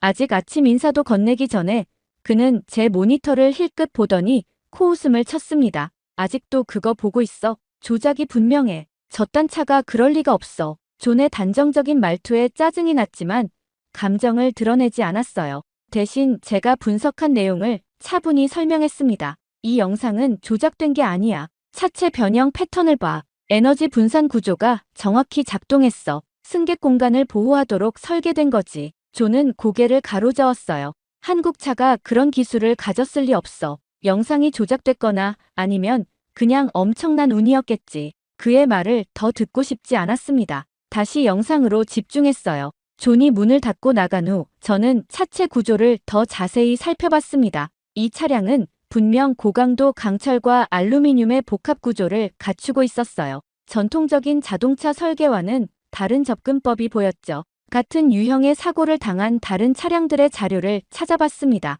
대부분은 심각한 파손과 치명적인 부상으로 이어졌어요. 그런데 이 한국 차는 달랐습니다. 뭔가 특별한 것이 있었어요. 사고 현장 사진을 확대해보니 차량의 손상 부위가 놀랍도록 제한적이었습니다. 마치 설계자들이 이런 종류의 충격을 정확히 예상하고 대비한 것처럼 보였어요. 단순한 운이 아니었습니다. 이건 정교한 공학의 결과였죠. 그렇게 일주일이 지났습니다. 저는 연구실에 틀어박혀 한국 자동차의 안전 구조를 철저히 분석하고 있었어요. 동료들은 제가 왜 이토록 집착하는지 이해하지 못했죠. 하지만 30년 경력의 엔지니어로서 이 사례는 제가 본 어떤 안전 테스트보다 놀라운 결과였습니다. 연구실 벽면에는 사고 차량의 구조도와 프레임별 영상 캡처본을 붙여놓았어요. 충격 지점, 에너지 분산 경로, 차체 변형 패턴을 색깔별로 표시했습니다. 마치 범죄 수사관처럼 모든 증거를 연결하고 있었죠. 프레임 강도가 놀랍군. 저는 컴퓨터로 3D 모델링을 통해 차체 구조를 재현했어요. 사고 당시 받은 충격의 크기를 계산해보니 보통 자동차라면 승객 공간이 완전히 붕괴될 정도였습니다. 이 한국차의 어필러와 비필러는 충격을 받은 후에도 형태를 거의 유지했어요. 일반적인 설계로는 불가능한 결과였죠. 에너지 분산 구조를 분석하면서 저는 점점 더 흥미로운 발견을 했습니다. 이 차는 충격을 한 곳에 집중시키지 않고 전체 차체로 골고루 전달하도록 설계되어 있었어요. 마치 격투기 선수가 낙법으로 충격을 분산시키는 것과 같은 원리였죠. 이건 완전히 새로운 접근법이야. 제가 지난 30년간 수행한 충돌 테스트에서는 항상 일정한 패턴이 있었습니다. 충격은 예측 가능한 경로를 따라 전달되었고 그에 따른 변형도 예상할 수 있었어요. 하지만 이 한국차는 다른 논리를 따르고 있었죠. 충격 흡수 범위가 훨씬 넓었고 훨씬 효율적이었습니다. 노트북에 계산식을 빠르게 입력하면서 충격량과 변형률의 상관관계를 그래프로 그려봤어요. 결과는 놀라웠습니다. 기존 안전 설계 이론으로는 설명할 수 없는 곡선이 나타났죠. 내가 해온 실험보다 완벽하다. 입 밖으로 나온 말에 스스로도 놀랐어요. 제가 직접 설계하고 테스트했던 안전 모델들보다 이 자동차의 성능이 뛰어났다니 인정하기 쉽지 않았습니다. 그러나 데이터는 명확했죠. 이 차는 사고 충격을 정확히 분산시키는 구조를 가지고 있었어요. 연구실 문이 열리고 부서장이 들어왔습니다. 그는 제 작업을 둘러보더니 의아한 표정을 지었어요. 마이크, 아직도 그 한국차 분석하고 있나? 새 프로젝트가 기다리고 있는데. 저는 모니터를 가리키며 흥분된 목소리로 설명했습니다. 이건 단순한 호기심이 아니에요. 이 차의 안전 설계는 우리가 지금까지 해온 모든 연구를 뛰어넘어요. 사고 충격을 정확히 분산시키는 구조가 있어요. 부서장은 회의적인 표정이었지만 제 열정에 못 이겨 좀 더 시간을 허락해 주었어요. 그가 나간 후 저는 결론을 정리했습니다. 이 차량의 프레임 강도, 에너지 분산 구조, 충격 흡수 범위는 모두 완벽하게 계산된 결과물이었어요. 특히 인상적인 것은 승객 공간을 보호하는 방식이었습니다. 차체 외부는 상당한 손상을 입더라도 승객이 앉은 공간은 거의 온전하게 유지되었죠. 이건 누군가 정말 사람을 생각하고 만든 차야. 결론을 적으면서 깊은 감동이 밀려왔어요. 이것은 단순한 공학적 성취가 아니었습니다. 인간의 생명을 최우선으로 생각한 철학이 담긴 설계였죠. 미국이나 유럽 차들도 안전을 중시하지만 이런 접근 방식은 처음 보았습니다. 그러던 어느 날 회사 식당에서 점심을 먹고 있을 때였어요. 제 앞에 존이 식판을 내려놓고 앉았습니다. 그의 얼굴에는 여전히 그 비웃음이 가득했죠.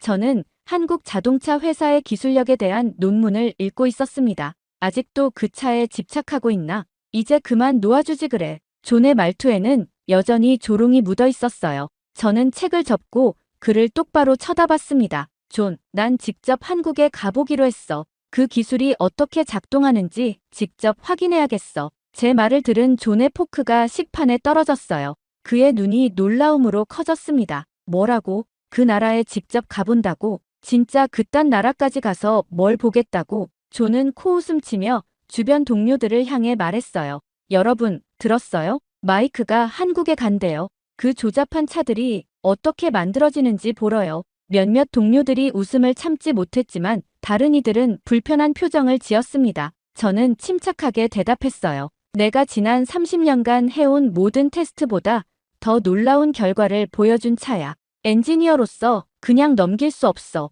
존은 여전히 믿지 못하는 눈치였습니다. 미국에서도 충분히 연구할 수 있잖아.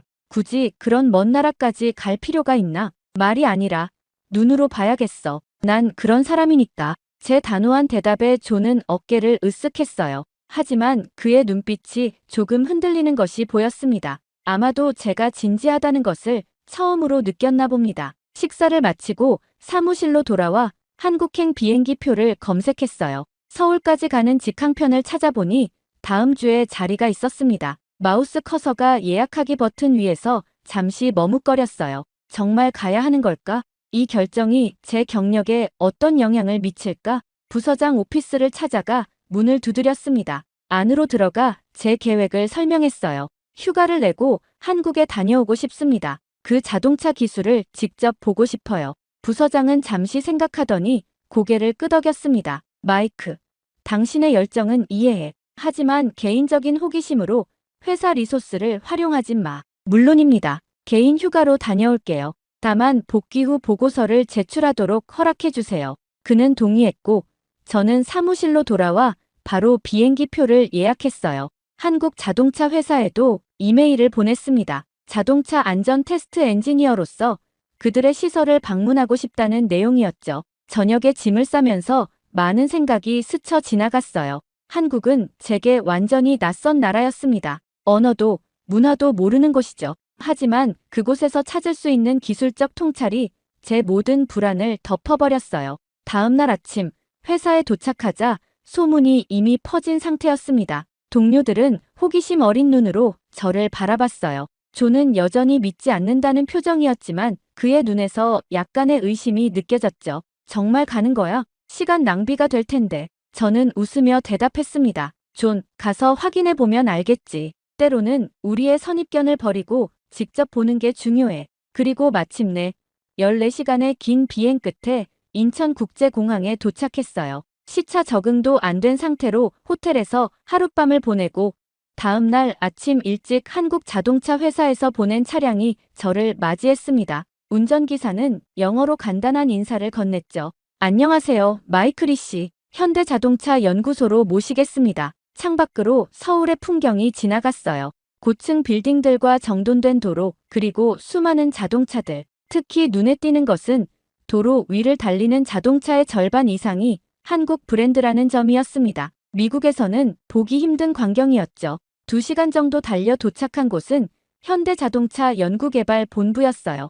거대한 현대식 건물 앞에 차가 멈춰 섰습니다. 로비에서 한 여성 연구원이 저를 맞이했어요. 마이크 씨, 방문해 주셔서 감사합니다. 저는 김수연 연구원입니다. 오늘 투어를 담당하게 되었어요. 김 연구원의 영어는 유창했습니다. 그녀를 따라 보안 게이트를 통과하고 연구소 내부로 들어갔어요. 첫 번째로 방문한 곳은 충돌 실험소였습니다. 이게 한국의 공장이야? 말이 저절로 나왔어요. 제가 상상했던 모습과는 완전히 달랐습니다. 최첨단 시설이 눈앞에 펼쳐져 있었어요. 미국의 유명 자동차 회사들도 부럽지 않을 규모와 기술이었죠. 충돌 실험실에서는 실제 더미 테스트가 진행 중이었습니다. 대형 스크린에는 실시간으로 데이터가 흘러나왔어요. 충격량, 변형률, 승객 보호 지수까지 모든 것이 정밀하게 측정되고 있었죠. 이 시설은 24시간 가동됩니다. 한 대의 신차가 출시되기 전에 최소 1000번 이상의 충돌 테스트를 거쳐요.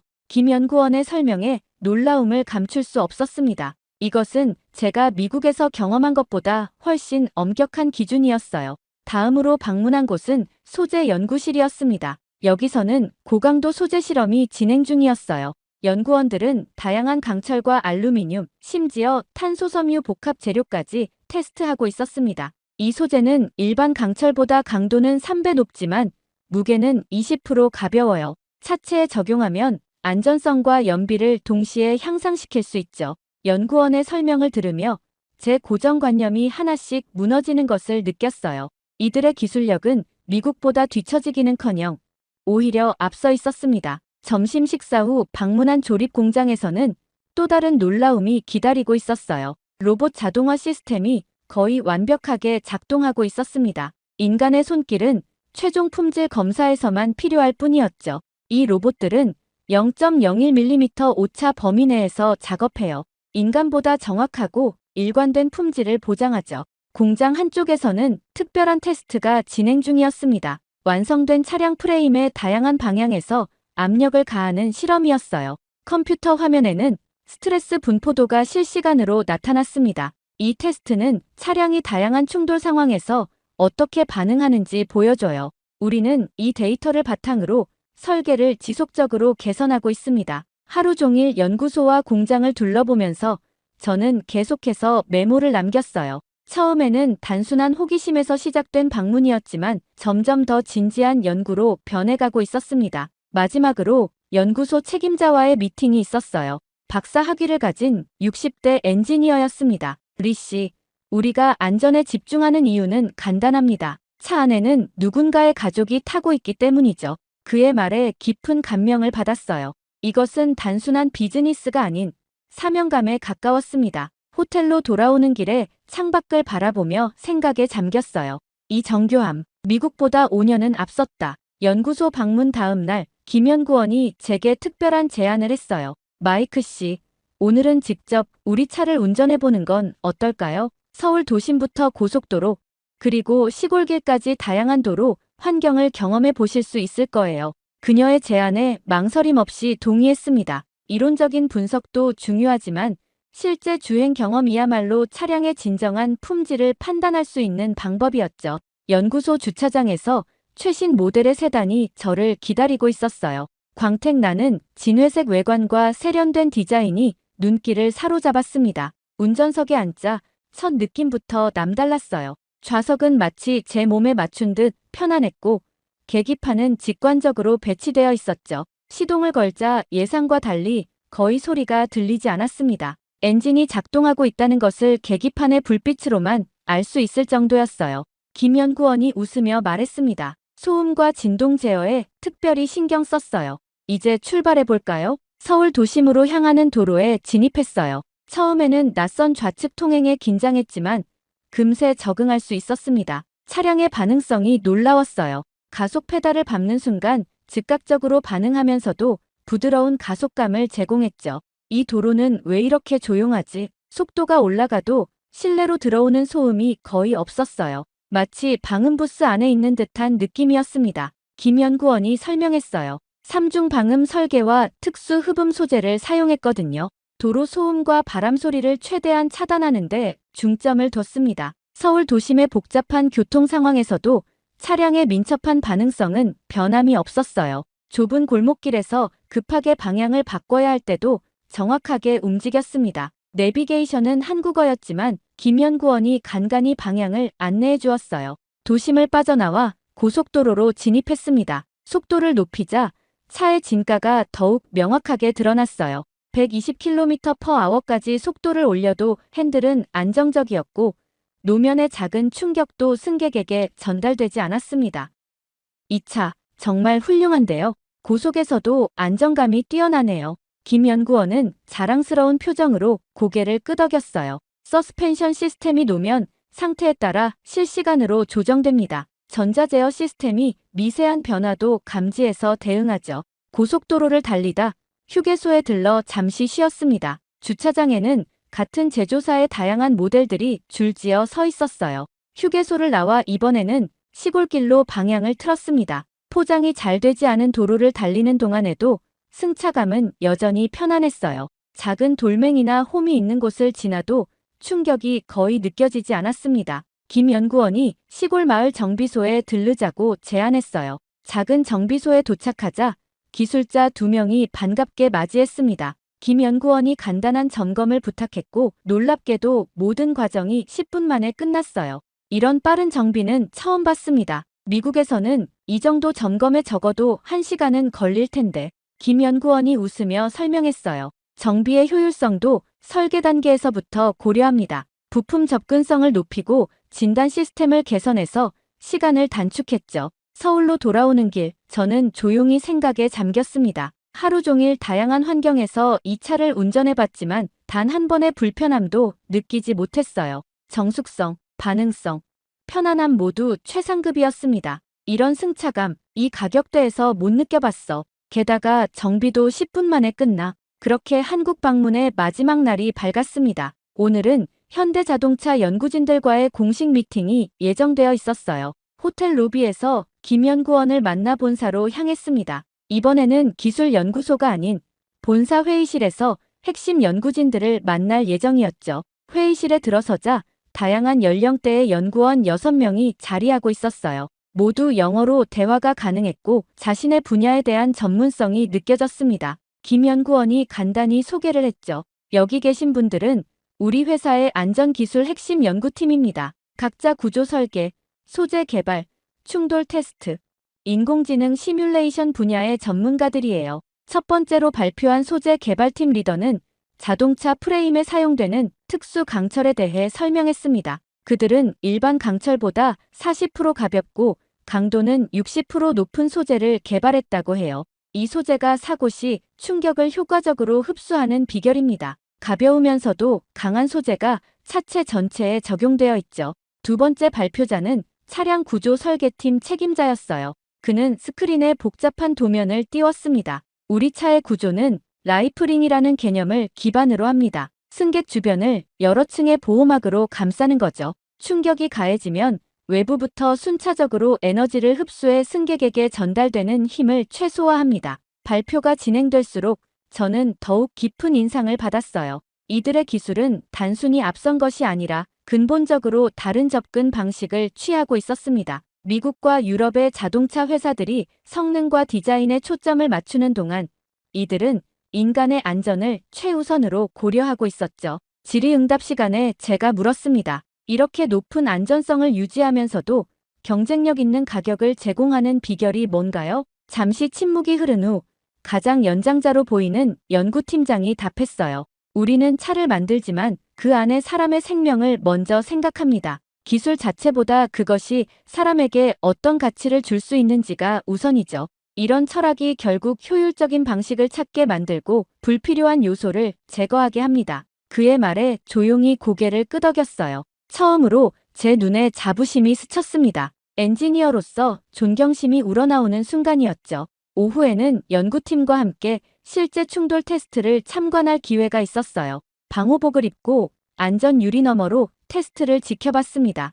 테스트카가 벽을 향해 돌진하는 순간 연구팀의 표정이 진지해졌어요. 이들에게 이것은 단순한 실험이 아니라 생명을 구하는 과정이었습니다. 충돌 후 즉시 연구원들이 차량으로 뛰어가 데이터를 수집하고 분석을 시작했어요. 그들의 진지함과 열정은 감동적이었습니다. 테스트 결과를 논의하는 모습에서 단순한 직업을 넘어선 사명감이 느껴졌죠. 저녁 식사 자리에서 연구팀장과 깊은 대화를 나눌 수 있었어요.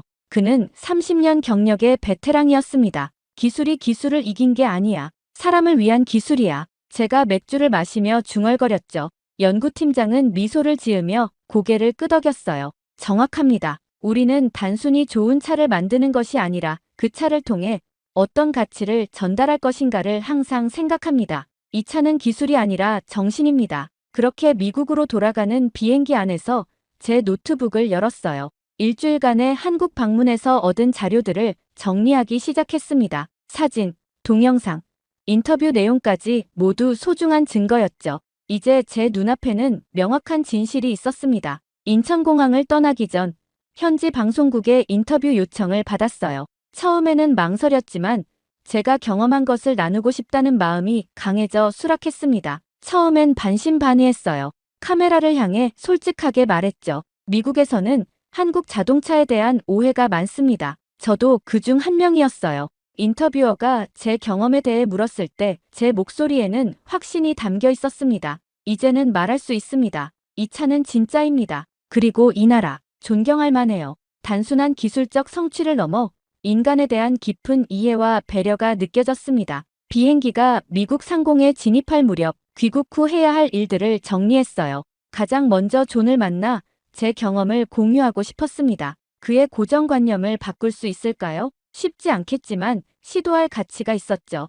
회사에 첫 출근하는 날, 예상대로 많은 동료들이 호기심 어린 눈으로 저를 바라봤어요. 존도 제 사무실에 들렀습니다. 여전히 회의적인 표정이었지만 이전보다는 부드러워 보였죠. 그래서 뭐 대단한 걸 발견했나? 대답 대신 제 컴퓨터를 켜고 한국에서 찍은 영상과 사진들을 보여주었어요. 존의 표정이 점점 변해갔습니다. 특히 충돌 테스트 영상에서는 눈을 떼지 못했죠. 이건 정말 놀랍군. 내가 틀렸나? 그의 솔직한 반응에 미소를 지었어요.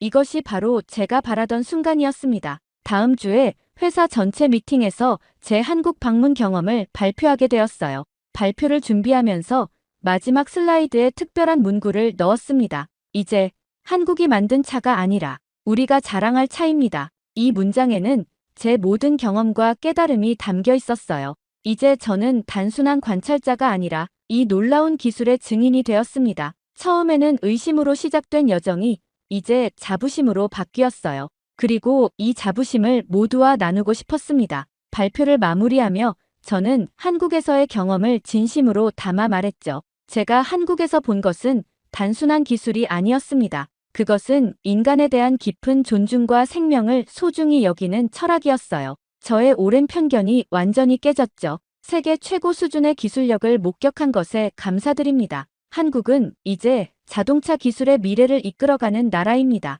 그들에게서 우리가 배울 점이 참 많습니다. 감사합니다, 한국. 제 발표가 끝나고 큰 박수가 터져 나왔어요. 존의 얼굴에도 미소가 번졌습니다. 이것이 진정한 전문가의 자세가 아닐까요? 편견을 버리고 진실을 받아들이는 용기. 저는 이제 그 용기를 가진 사람이 되었습니다. 정말 믿을 수 없는 일이 일어났습니다. 최근 대만 교육부에서 긴급 발표를 내놓으면서 거리가 완전히 발칵 뒤집혔다고 합니다. 시민들의 격렬한 시위와 함께 SNS에서까지 폭발적인 반응이 이어지고 있을 정도라고 하죠. 놀라운 건 이 중심에 한글이 있다는 사실입니다. 이 사태를 본 중국은 충격적인 공식 입장을 냈다고 하는데요. 生活必需品保供工作十分重要，商务部认真贯彻落实党中央、国务院决策。 대체 무슨 일이 있었던 걸까요? 안녕하세요. 저는 장외일인이라고 합니다. 7년 넘게 대만 교육부에서 언어 정책을 맡고 있죠. 학생들의 언어 향상을 향상시킬 때마다 자부심을 느껴왔습니다. 그런데 최근 통계를 확인할 때마다 가슴이 무거워지고는 합니다. 왜냐고요? 대만어 사용 인구가 해마다 줄어들고 있었거든요. 처음에는 그저 일시적인 현상이라 생각했습니다. 하지만 데이터는 거짓말을 하지 않았어요. 20대 이하 젊은 세대 중 일상에서 대만어를 사용하는 비율이 10년 전보다 40%나 감소했다니까요. 심각한 문제였습니다. 장회일인 이번 보고서도 좋지 않네요. 교육부 국장 리우 선생님의 목소리가 무겁게 울렸어요. 회의실에 모인 다른 동료들도 침울한 표정이었습니다. 누구도 이 상황을 반전시킬 묘안을 내놓지 못했죠. 중국어와 영어는 취업의 필수라 배우지만 대만어는 왜 배워야 하는지 모르겠다는 학생들이 너무 많아요. 리서치팀 장인 리피의 말에 고개를 끄덕였습니다. 현실은 냉혹했어요. 대만의 젊은이들은 실용적인 가치가 있는 언어에만 관심을 보였죠. 대만어는 그들에게 그저 할머니, 할아버지가 사용하는 구식 언어처럼 여겨지고 있었습니다. 문제는 표기법에도 있습니다. 제가 말했어요. 한자는 대만어의 발음을 온전히 담아내지 못해요. 로마자 표기법도 너무 낯설어서 거의 사용되지 않고요. 회의실이 잠시 침묵에 빠졌습니다. 누구나 알고 있지만 누구도 해결책을 찾지 못하는 난제였어요. 대만어는 성조가 복잡하고 발음이 풍부한데 기존 문자 체계로는 이를 완벽하게 담아낼 수 없었거든요. 이대로 가면 30년 내에 대만어를 일상적으로 사용하는 인구가 절반 이하로 줄어들 겁니다. 통계 담당자가 슬픈 목소리로 덧붙였어요. 아무리 생각해도 답이 나오지 않았습니다. 매일 밤 집으로 돌아가는 길에 거리의 간판들을 바라보며 생각했죠. 중국어, 영어로만 가득한 이 도시에서 대만어의 흔적을 찾기가 점점 어려워졌어요. 사무실 책상 위에는 해결되지 않은 보고서들이 쌓여갔어요. 매일 밤 늦게까지 언어 보존 정책을 검토하고 다른 나라의 사례를 연구했지만 뾰족한 수가 없었습니다. 다른 나라들도 비슷한 문제로 고민하고 있었죠. 그래도 저는 답을 찾기 위해 수많은 밤을 지새웠습니다. 세계의 다양한 언어 정책을 분석하고 비슷한 위기를 겪었던 언어들의 사례를 연구했어요. 그러던 차에 뜻밖의 기회가 찾아왔습니다. 교육부에서 7년간 쉼없이 일한 저에게 2주간의 휴가가 주어진 거죠. 리우 국장님이 제 책상 앞에 서서 말씀하셨어요. 웨일인 이제 좀 쉬어. 내가 없으면 부서가 돌아가지 않는 건 아니야. 처음엔 거절하려 했습니다. 하지만 동료들도 모두 한 목소리로 휴식이 필요하다고 했죠. 결국 평소 동경하던 유럽 여행을 계획했어요. 파리, 베를린, 로마. 문화의 중심지들을 방문하는 일정이었습니다. 물론 그때는 알지 못했어요. 그곳에서 해결책을 찾게 될 거라는 사실을 말이죠. 파리의 늦은 봄은 생각보다 선선했어요. 에펠탑, 루브르, 세느강. 관광객들로 붐비는 명소들을 둘러보며 잠시나마 대만어의 위기에서 벗어날 수 있었습니다. 하지만 제 머릿속 한구석에는 여전히 그 고민이 자리 잡고 있었죠. 그러다 몽마르트 언덕 근처의 작은 골목을 산책하던 중 우연히 들어간 서점에서 모든 것이 바뀌게 됐습니다. 폴리글롯이라는 이름의 그 서점은 언어학습서를 전문적으로 판매하는 곳이었어요. 책장마다 세계 각국의 언어 교재들이 가지런히 정렬되어 있었죠. 중국어, 일본어, 아랍어, 러시아어. 그런데 한 코너에서 발걸음이 멈췄습니다. 한글? 이게 뭐지? 처음 보는 문자였어요. 둥글고 반듯한 선들로 이루어진 어딘가 친근해 보이는 글자들이었습니다. 호기심에 책을 집어들었죠. 한글로 시작하는 한국어라는 제목의 프랑스어 교재였어요. 페이지를 넘기며 신기한 발견을 하게 됐습니다. 한글이 단순한 문자가 아니라 과학적으로 설계된 음성 표기 체계라는 사실이었죠. 자음과 모음을 조합해 거의 모든 소리를 표현할 수 있다니 충격적이었어요. 모음과 자음을 블록처럼 조합하면 어떤 발음도 만들 수 있다고요? 서점 직원에게 물었더니 그는 미소를 지으며 더 자세한 책을 추천해 주었습니다. 한글의 과학적 원리라는 책이었어요. 그 자리에서 바로 읽기 시작했죠. 15세기에 만들어진 문자가 이렇게 체계적이라니. 책을 읽으며 흥분이 점점 커졌습니다. 한글은 발음기관의 모양을 본떠 만든 자음, 하늘과 땅과 사람을 상징하는 모음, 그리고 그것들을 논리적으로 조합하는 시스템이 있었어요. 무엇보다 음운 체계를 정확히 반영해 설계된 문자였죠. 그때 번뜩 아이디어가 떠올랐습니다. 대만어도 소리를 기반으로 하는 언어인데 한글을 응용해서 대만어를 표기할 수 있지 않을까? 심장이 빠르게 뛰기 시작했어요. 대만어의 풍부한 성조와 복잡한 발음을 한자로는 완벽하게 담아낼 수 없었지만 한글이라면 어떨까요? 자음과 모음을 조합하는 원리를 응용한다면 그 자리에서 바로 카페에 앉아 메모를 시작했습니다. 유럽 여행은 잊은 채 대만어 단어 몇 개를 한글로 적어 보았어요. 처음에는 어색했지만 점점 체계가 만들어지는 느낌이었죠. 호텔로 돌아와서도 밤새 연구했습니다. 휴가인데도 언어 연구에 빠져있는 제 모습이 우스웠지만 가슴은 설렘으로 가득했어요. 이것이 대만어를 구할 열쇠가 될지도 모른다는 예감이 들었거든요. 그렇게 저는 여행을 일찍 끝내고 대만으로 돌아왔습니다. 미안하다는 눈빛으로 사무실에 들어섰지만 동료들은 이해해 주었어요. 무언가 새로운 것을 발견했다는 제 눈빛을 보고 오히려 궁금해했죠. 뭔가 재미있는 걸 찾은 것 같은데? 리우 국장님의 물음에 저는 흥분된 목소리로 대답했습니다. 네, 한글이라는 문자를 알게 됐어요. 이게 정말 놀라운 체계를 가지고 있는데. 하지만 바로 실험 결과를 공유하기보다는 먼저 철저히 검증해보고 싶었습니다. 그래서 퇴근 후와 주말을 이용해 한글과 대만어의 음운 구조를 비교하기 시작했어요. 국립도서관에서 한글에 관한 모든 책을 빌려 읽었죠.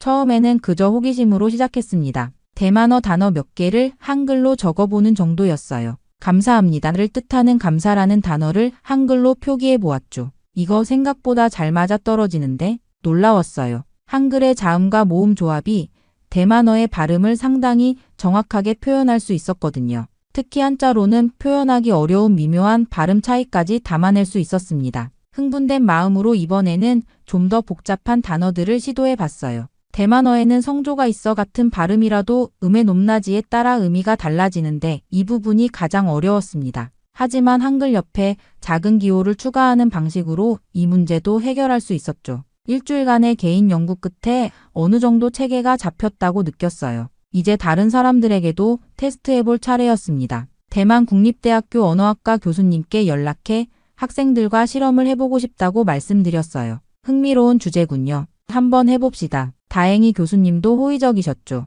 그렇게 대학생 10명을 모집해 실험을 시작했습니다. 그들에게 한글의 기본 원리를 가르친 후 제가 만든 대만어 표기법으로 간단한 문장을 읽게 했어요. 실험 첫날 학생들의 반응은 기대 이상이었습니다. 와, 이거 한자로 배우는 것보다 훨씬 쉬운데요? 한 학생이 놀란 표정으로 말했어요. 다른 학생도 신기해하며 말했죠. 직관적으로 읽을 수 있어요. 처음 보는 단어도 어떻게 발음해야 할지 알 수 있어요. 일주일간의 실험 결과 학생들은 한글로 표기된 대만어를 기존 방식보다 약 40% 빠르게 익혔습니다. 특히 발음 정확도가 크게 향상되었어요. 한자로는 어려웠던 미묘한 발음 차이를 한글로는 쉽게 구분할 수 있었거든요. 이 결과에 용기를 얻어 좀 더 확장된 실험을 계획했습니다. 이번에는 다양한 연령대와 배경을 가진 30명의 참가자를 모집했어요. 결과는 더욱 놀라웠습니다. 이렇게 쉽게 대만어를 배울 수 있다니 믿기지 않아요. 60대 참가자가 감동한 목소리로 말했어요. 평생 대만어를 말로만 사용했지 글로 읽고 쓰는 것은 어렵다고 생각했던 분이었죠. 그렇게 실험 결과에 확신이 생겼지만 더 많은 사람들의 반응이 필요했습니다. 그래서 연구팀과 상의한 끝에 작은 책자를 만들기로 했어요. 50페이지 정도의 얇은 책으로 한글로 배우는 대만어 기초라는 제목을 붙였죠. 우리는 밤을 새워가며 교재를 완성했습니다. 기본 인사말부터 일상 대화까지 간단한 대만어 표현들을 한글로 표기한 책이었어요. 하지만 솔직히 말하면 아무도 관심을 가지지 않을 거라 생각했습니다. 동료들에게 이건 그냥 우리의 작은 실험일 뿐이라고 말했지만 그래도 테스트는 필요했어요. 타이베이 시내에 있는 지혜숲 서점에 연락했습니다. 다행히 서점 주인 왕 씨가 호의적으로 반응해 주셨어요. 50권만 인쇄해서 서점에 보냈죠. 그것도 정문에서 멀리 떨어진 언어학습 코너의 구석진 자리였습니다. 솔직히 한 달 뒤에 가서 팔리지 않은 책들을 회수할 생각이었어요. 그런데 3일 후 왕 씨에게서 전화가 왔습니다. 책이 거의 다 팔렸다는 소식이었어요. 확인하러 서점에 갔더니 진열대에는 단 3권만 남아 있었습니다. 왕 씨는 환한 미소를 지으며 이 책이 예상보다 인기가 많다고 했어요. 처음엔 그냥 특이해서 사가는 줄 알았는데 사람들이 직접 찾아와서 물어본다고 했죠. 믿기지 않았습니다. 추가로 100권을 급히 인쇄해 보냈는데 그것도 4일 만에 동났어요. 서점 앞에는 책을 구하지 못한 사람들이 문의하는 메모가 붙기 시작했습니다. 재입고 일정과 한글로 대만어를 배우면 정말 쉬운지 확인하는 질문들이었어요. 더 놀라운 일은 책을 구매한 사람들이 SNS에 자신의 학습 경험을 공유하기 시작했다는 것입니다. 고등학생부터 직장인, 심지어 70대 노인까지 다양한 사람들이 한글로 대만어를 배우는 사진을 올리고 있었어요. 일주일 만에 대만어 기초 회화를 마스터했다거나 평생 대만어를 말로만 알았는데 이제 읽고 쓸 수 있다는 후기가 넘쳐났습니다. 처음엔 단순한 실험이었지만 이제는 사람들이 직접 한글을 활용해 대만어를 배우려는 분위기가 형성되고 있었어요. 특히 놀라웠던 건 젊은이들의 관심이었습니다. 중학생, 고등학생들이 한글 표기법에 열광하며 대만어를 배우기 시작했어요. 어렵게만 느껴졌던 대만어가 이렇게 쉬울 줄 몰랐다는 반응이 많았습니다. 한 달 만에 한글로 배우는 대만어는 베스트셀러 대열에 올랐어요. 여러 서점에서 재고 문의가 쇄도했고 출판사들도 연락해왔습니다. 언론에서도 관심을 보이기 시작했어요. 타이베이 데일리 뉴스에서는 혁신적인 대만어 학습법, 한글의 비밀이라는 제목으로 기사를 실었고 대만 교육주간지에서는 잊혀가는 대만어를 구하는 열쇠, 한글이라는 특집 기사를 냈습니다. 우리 연구팀은 이런 반응에 기뻐하면서도 조금 긴장했어요. 이제는 소규모 실험이 아니라 사회적 현상이 되어가고 있었거든요. 사무실에서는 매일같이 문의 전화가 울렸고 이메일함은 인터뷰 요청으로 가득 찼습니다. 하지만 곧 반대 목소리가 들려오기 시작했습니다. 처음에는 몇몇 언어학 교수들의 비판적인 논평 정도였어요. 그러나 한글 표기법이 더 알려질수록 반대의 목소리도 커졌습니다. 왜 하필 한국 문자를 써야 하지? 우리 고유의 표기법을 개발하는 게 맞지 않을까요? 타이완 국립대학교 언어학과 주임 교수가 라디오 인터뷰에서 이렇게 말했습니다. 그의 의견에 동조하는 학자들이 늘어났어요. 일부 언론에서는 대만의 언어 정체성 위기라는 제목의 사설을 내보내기도 했죠. 이건 대만 문화 정체성을 해치는 거야. 우리는 수천 년 동안 한자 문화권에 속해 있었어. 특히 교육부 고위관료 정즈아오의 반발이 가장 강했습니다. 그는 교육정책 담당 부국장으로 언어 정책에 큰 영향력을 가진 인물이었어요. 정즈아오는 공식 석상에서 제 연구를 직접적으로 비판했습니다.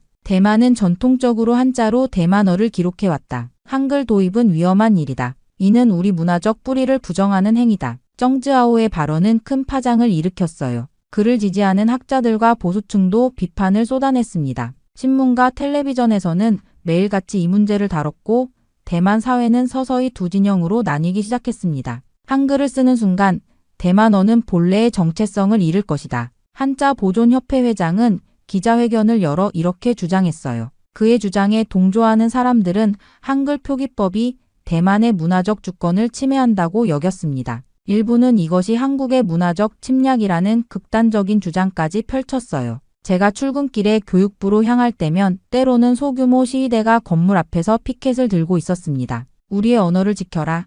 한글에노, 한자 YES 같은 문구들이었죠. 사무실로 들어가면 동료들의 시선도 달라졌어요. 어떤 이들은 응원의 미소를 보내줬지만 다른 이들은 냉랭한 표정을 감추지 않았습니다. 이 문제는 더 이상 단순한 언어학 연구가 아니었어요. 사회적, 정치적 논쟁으로 번지기 시작했습니다. 보수 언론에서는 매일같이 저를 문화배신자로 몰아갔고 진보 언론에서는 언어혁신가로 추켜 세웠어요. 이런 양극화된 반응에 가끔은 피곤함을 느끼기도 했습니다. 교육부 내에서도 갈등이 심화되었어요. 정즈아오가 이끄는 전통 보존파와 저를 지지하는 실용주의파 사이에 긴장감이 고조되었습니다. 회의에서는 종종 격렬한 논쟁이 벌어졌어요. 장회일인 당신은 우리 전통을 너무 가볍게 여기는 것 같소. 정즈아오가 어느 회의에서 공개적으로 저를 비난했습니다. 제 소신은 확고했어요. 전통을 존중하지만 언어는 살아있는 것입니다. 변화를 두려워하면 언어 자체가 죽을 수 있어요. 이런 논쟁은 학술 세미나와 공개 토론회로까지 이어졌습니다. 타이베이 대학에서 열린 대만어의 미래 토론회에는 수백 명의 청중이 몰렸어요. 그 자리에서 저는 한글 표기법의 실용성과 효율성을 설명했고 반대파는 문화적 정체성 문제를 제기했습니다. 우리의 작은 실험은 이제 대만 사회 전체를 뜨겁게 달구는 이슈가 되었어요. 그리고 바로 그때 예상치 못한 더 큰 파도가 밀려왔습니다. 중국이 이 문제에 관심을 보이기 시작한 것이었어요. 처음에는 중국 SNS에서 몇몇 논평가들이 한글 표기법에 대해 비판적인 글을 올리는 정도였습니다. 그러나 상황이 빠르게 변했어요. 어느 날 아침 제가 출근 준비를 하며 뉴스를 보고 있었을 때였습니다. 중국 외교부 대변인의 정례 브리핑 장면이 생중계되고 있었어요. 갑자기 귀에 익은 단어가 들렸습니다. 한글이라는 단어였죠. 대만이 한글을 도입한다면 이는 중국 문화에 대한 도전이다. 외교부 대변인이 단호한 어조로 말했습니다. 커피잔을 들고 있던 제 손이 떨렸어요. 작은 언어 연구 프로젝트가 어떻게 국제적인 이슈가 되었는지 믿기지 않았습니다. 사태는 걷잡을 수 없이 커졌어요. 중국 관영 언론들도 이 문제에 가세했습니다. 황구시보는 한국이 대만을 문화식민지로 만들려 한다. 라는 제목의 사설을 실었고 CCTV에서는 중화권의 문화적 통합을 저해하는 한글 침투라는 특집 보도를 내보냈어요. 중국의 이러한 반응은 대만 정부에 큰 압력이 되었습니다. 그동안 미온적이던 대만 정부도 이제는 공식적인 입장을 밝혀야 했어요. 총리실에서는 긴급회의가 열렸고 교육부 장관도 이 자리에 참석했습니다. 이건 단순한 학술적 문제가 아니라 정치적 문제가 되어버렸어요. 이걸 계속해야 하나요? 회의에 참석한 한 관료가 고민스러운 표정으로 물었습니다. 회의실은 무거운 침묵에 잠겼어요. 교육부 장관은 깊은 한숨을 내쉬었습니다. 다음 날 저는 교육부 장관실로 호출되었어요. 장관과 정즈아오가 기다리고 있었습니다. 장관의 표정은 무거웠어요. 웨이린 당신의 연구 열정은 이해합니다. 하지만 지금 상황은 너무 복잡해졌어요. 한글 표기법 연구를 일시적으로 중단해 주셨으면 합니다. 마음이 무너져 내렸습니다. 이제야 성과가 보이기 시작했는데 이렇게 중단해야 한다니요. 정즈아오는 승리감에 찬 미소를 지었어요. 지금 상황에서는 무리입니다. 정치적 문제가 될 수 있어요. 교육부의 결정을 따라주세요. 장관의 말에 형식적으로 고개를 끄덕였지만 마음은 이미 다른 곳에 있었습니다. 저는 이 연구가 단순한 직업적 호기심을 넘어서 사라져가는 우리 언어를 구하기 위한 사명이라고 느꼈거든요. 사무실로 돌아와서 제 책상을 정리하기 시작했습니다. 연구 자료들, 실험 결과, 학생들의 피드백. 이 모든 것을 포기해야 한다고 생각하니 가슴이 아팠어요. 그때 휴대폰으로 한 문자가 왔습니다. 연구에 참여했던 대학생 중 한 명이었어요. 선생님, 한글로 대만어를 배울 수 있게 해주셔서 감사합니다. 처음으로 할머니와 제대로 대화할 수 있게 되었어요. 그 순간 마음을 굳혔습니다. 공식적으로는 연구를 중단하는 척하면서도 비공식적으로는 계속 진행하기로 했어요. 우리 언어를 살리는 일이라면 약간의 위험은 감수할 가치가 있었습니다. 이후 공식적으로 연구를 중단했지만 제 마음은 이미 다른 곳에 있었습니다. 집으로 가져온 연구 자료들을 펼쳐놓고 매일 밤 몰래 연구를 계속했어요. 휴대폰으로 연구에 참여했던 학생들에게 연락했습니다. 공식적으로는 중단되었지만 계속 연구하고 싶은 사람. 놀랍게도 거의 모든 학생들이 동의했어요. 우리는 대학 카페나 학생들의 자취방에서 비공식 모임을 가졌습니다. 한글로 대만어를 표기하는 방법을 더 체계화하고 더 많은 어휘와 문법을 담아내려 노력했어요. 그런데 여전히 문제가 있었습니다. 대만어의 복잡한 성조를 완벽하게 표현하기 어려웠어요. 어느 날 밤 기대하지 않았던 이메일 한 통이 도착했습니다. 발신자는 서울대학교 언어학과의 김도윤 교수였어요. 제목은 단순했습니다. 한글과 대만어에 관한 연구를 보았습니다. 이메일을 열어보니 김 교수가 우리의 연구에 관심을 갖게 된 이유가 설명되어 있었어요. 그는 최근 국제언어학 저널에 실린 우리 예비 연구 결과를 읽고 연락했다고 했습니다. 놀랐어요. 공식 연구가 중단되었는데도 이전 자료가 출판된 모양이었습니다. 한글이 대만어를 표기하는데 정말 효과적이라면 함께 연구해보죠. 제가 한글의 의문학적 특성에 관해 20년간 연구해왔습니다. 즉시 답장을 보냈어요. 김 교수와 화상회의를 통해 현재 상황과 연구 진행 정도를 설명했습니다. 그리고 무엇보다 우리가 직면한 가장 큰 문제인 성조 표기에 대해 솔직하게 털어놓았어요. 대만어에는 7개의 성조가 있어요. 이것을 한글로 어떻게 표현할지가 가장 어렵습니다. 김 교수는 생각에 잠겼다가 놀라운 제안을 했습니다. 한글의 성조 표기 기호를 추가하면 해결됩니다. 한글은 원래 디자인이 모듈식이라 확장성이 뛰어납니다. 그는 화면을 통해 간단한 스케치를 보여주었어요. 한글 글자 오른쪽 위에 작은 점이나 선을 추가해 성조를 표시하는 방식이었습니다. 이 방법을 사용하면 모든 발음과 성조를 완벽하게 표현할 수 있었어요. 이건 혁명적이네요. 흥분된 목소리로 외쳤습니다. 김 교수의 제안은 우리 연구의 가장 큰 난관을 한 번에 해결해 주었어요. 그날 밤부터 우리는 이 새로운 표기법을 적용해 보았습니다. 성조 표시가 추가된 한글로 대만어를 적으니 마치 완벽한 퍼즐 조각이 맞춰지는 것 같았어요. 학생들에게 새 표기법을 가르쳐 주었더니 그들도 놀라워했습니다. 이전보다 훨씬 정확하게 대만어를 표기할 수 있게 되었거든요. 우리는 이 방법으로 작은 교재를 만들어 비공식적으로 배포했어요. 온라인 커뮤니티에서 PDF 형태로 공유되었는데 다운로드 수가 며칠 만에 5,000을 넘었습니다. 연구는 빠르게 확장되었어요. 김 교수는 매주 화상회의로 조언을 해주었고 때로는 한국의 다른 언어학자들도 참여했습니다. 그들의 도움으로 우리는 대만어 문법까지 한글로 체계화할 수 있었어요. 이건 단순한 표기법을 넘어서는 일이에요. 우리는 언어를 구하고 있는 거죠. 김 교수의 말이 가슴에 와닿았습니다. 비록 공식적으로는 중단된 연구였지만 이제 국제적인 협력으로 더 강력해졌어요. 우리는 조용히 그러나 확실하게 앞으로 나아가고 있었습니다. 몇 달 후 김 교수와 함께 한글을 활용한 대만어 표기법의 의문학적 분석이라는 논문을 완성했어요. 논문은 국제언어학 저널에 게재되었습니다. 논문 제목은 의문 체계 확장을 통한 한글의 대만어 표기 적합성 연구였어요. 처음에는 학술적 관심만 있을 거라 생각했지만 반응은 상상 이상이었습니다. 한글은 대만어를 효과적으로 표기할 수 있다.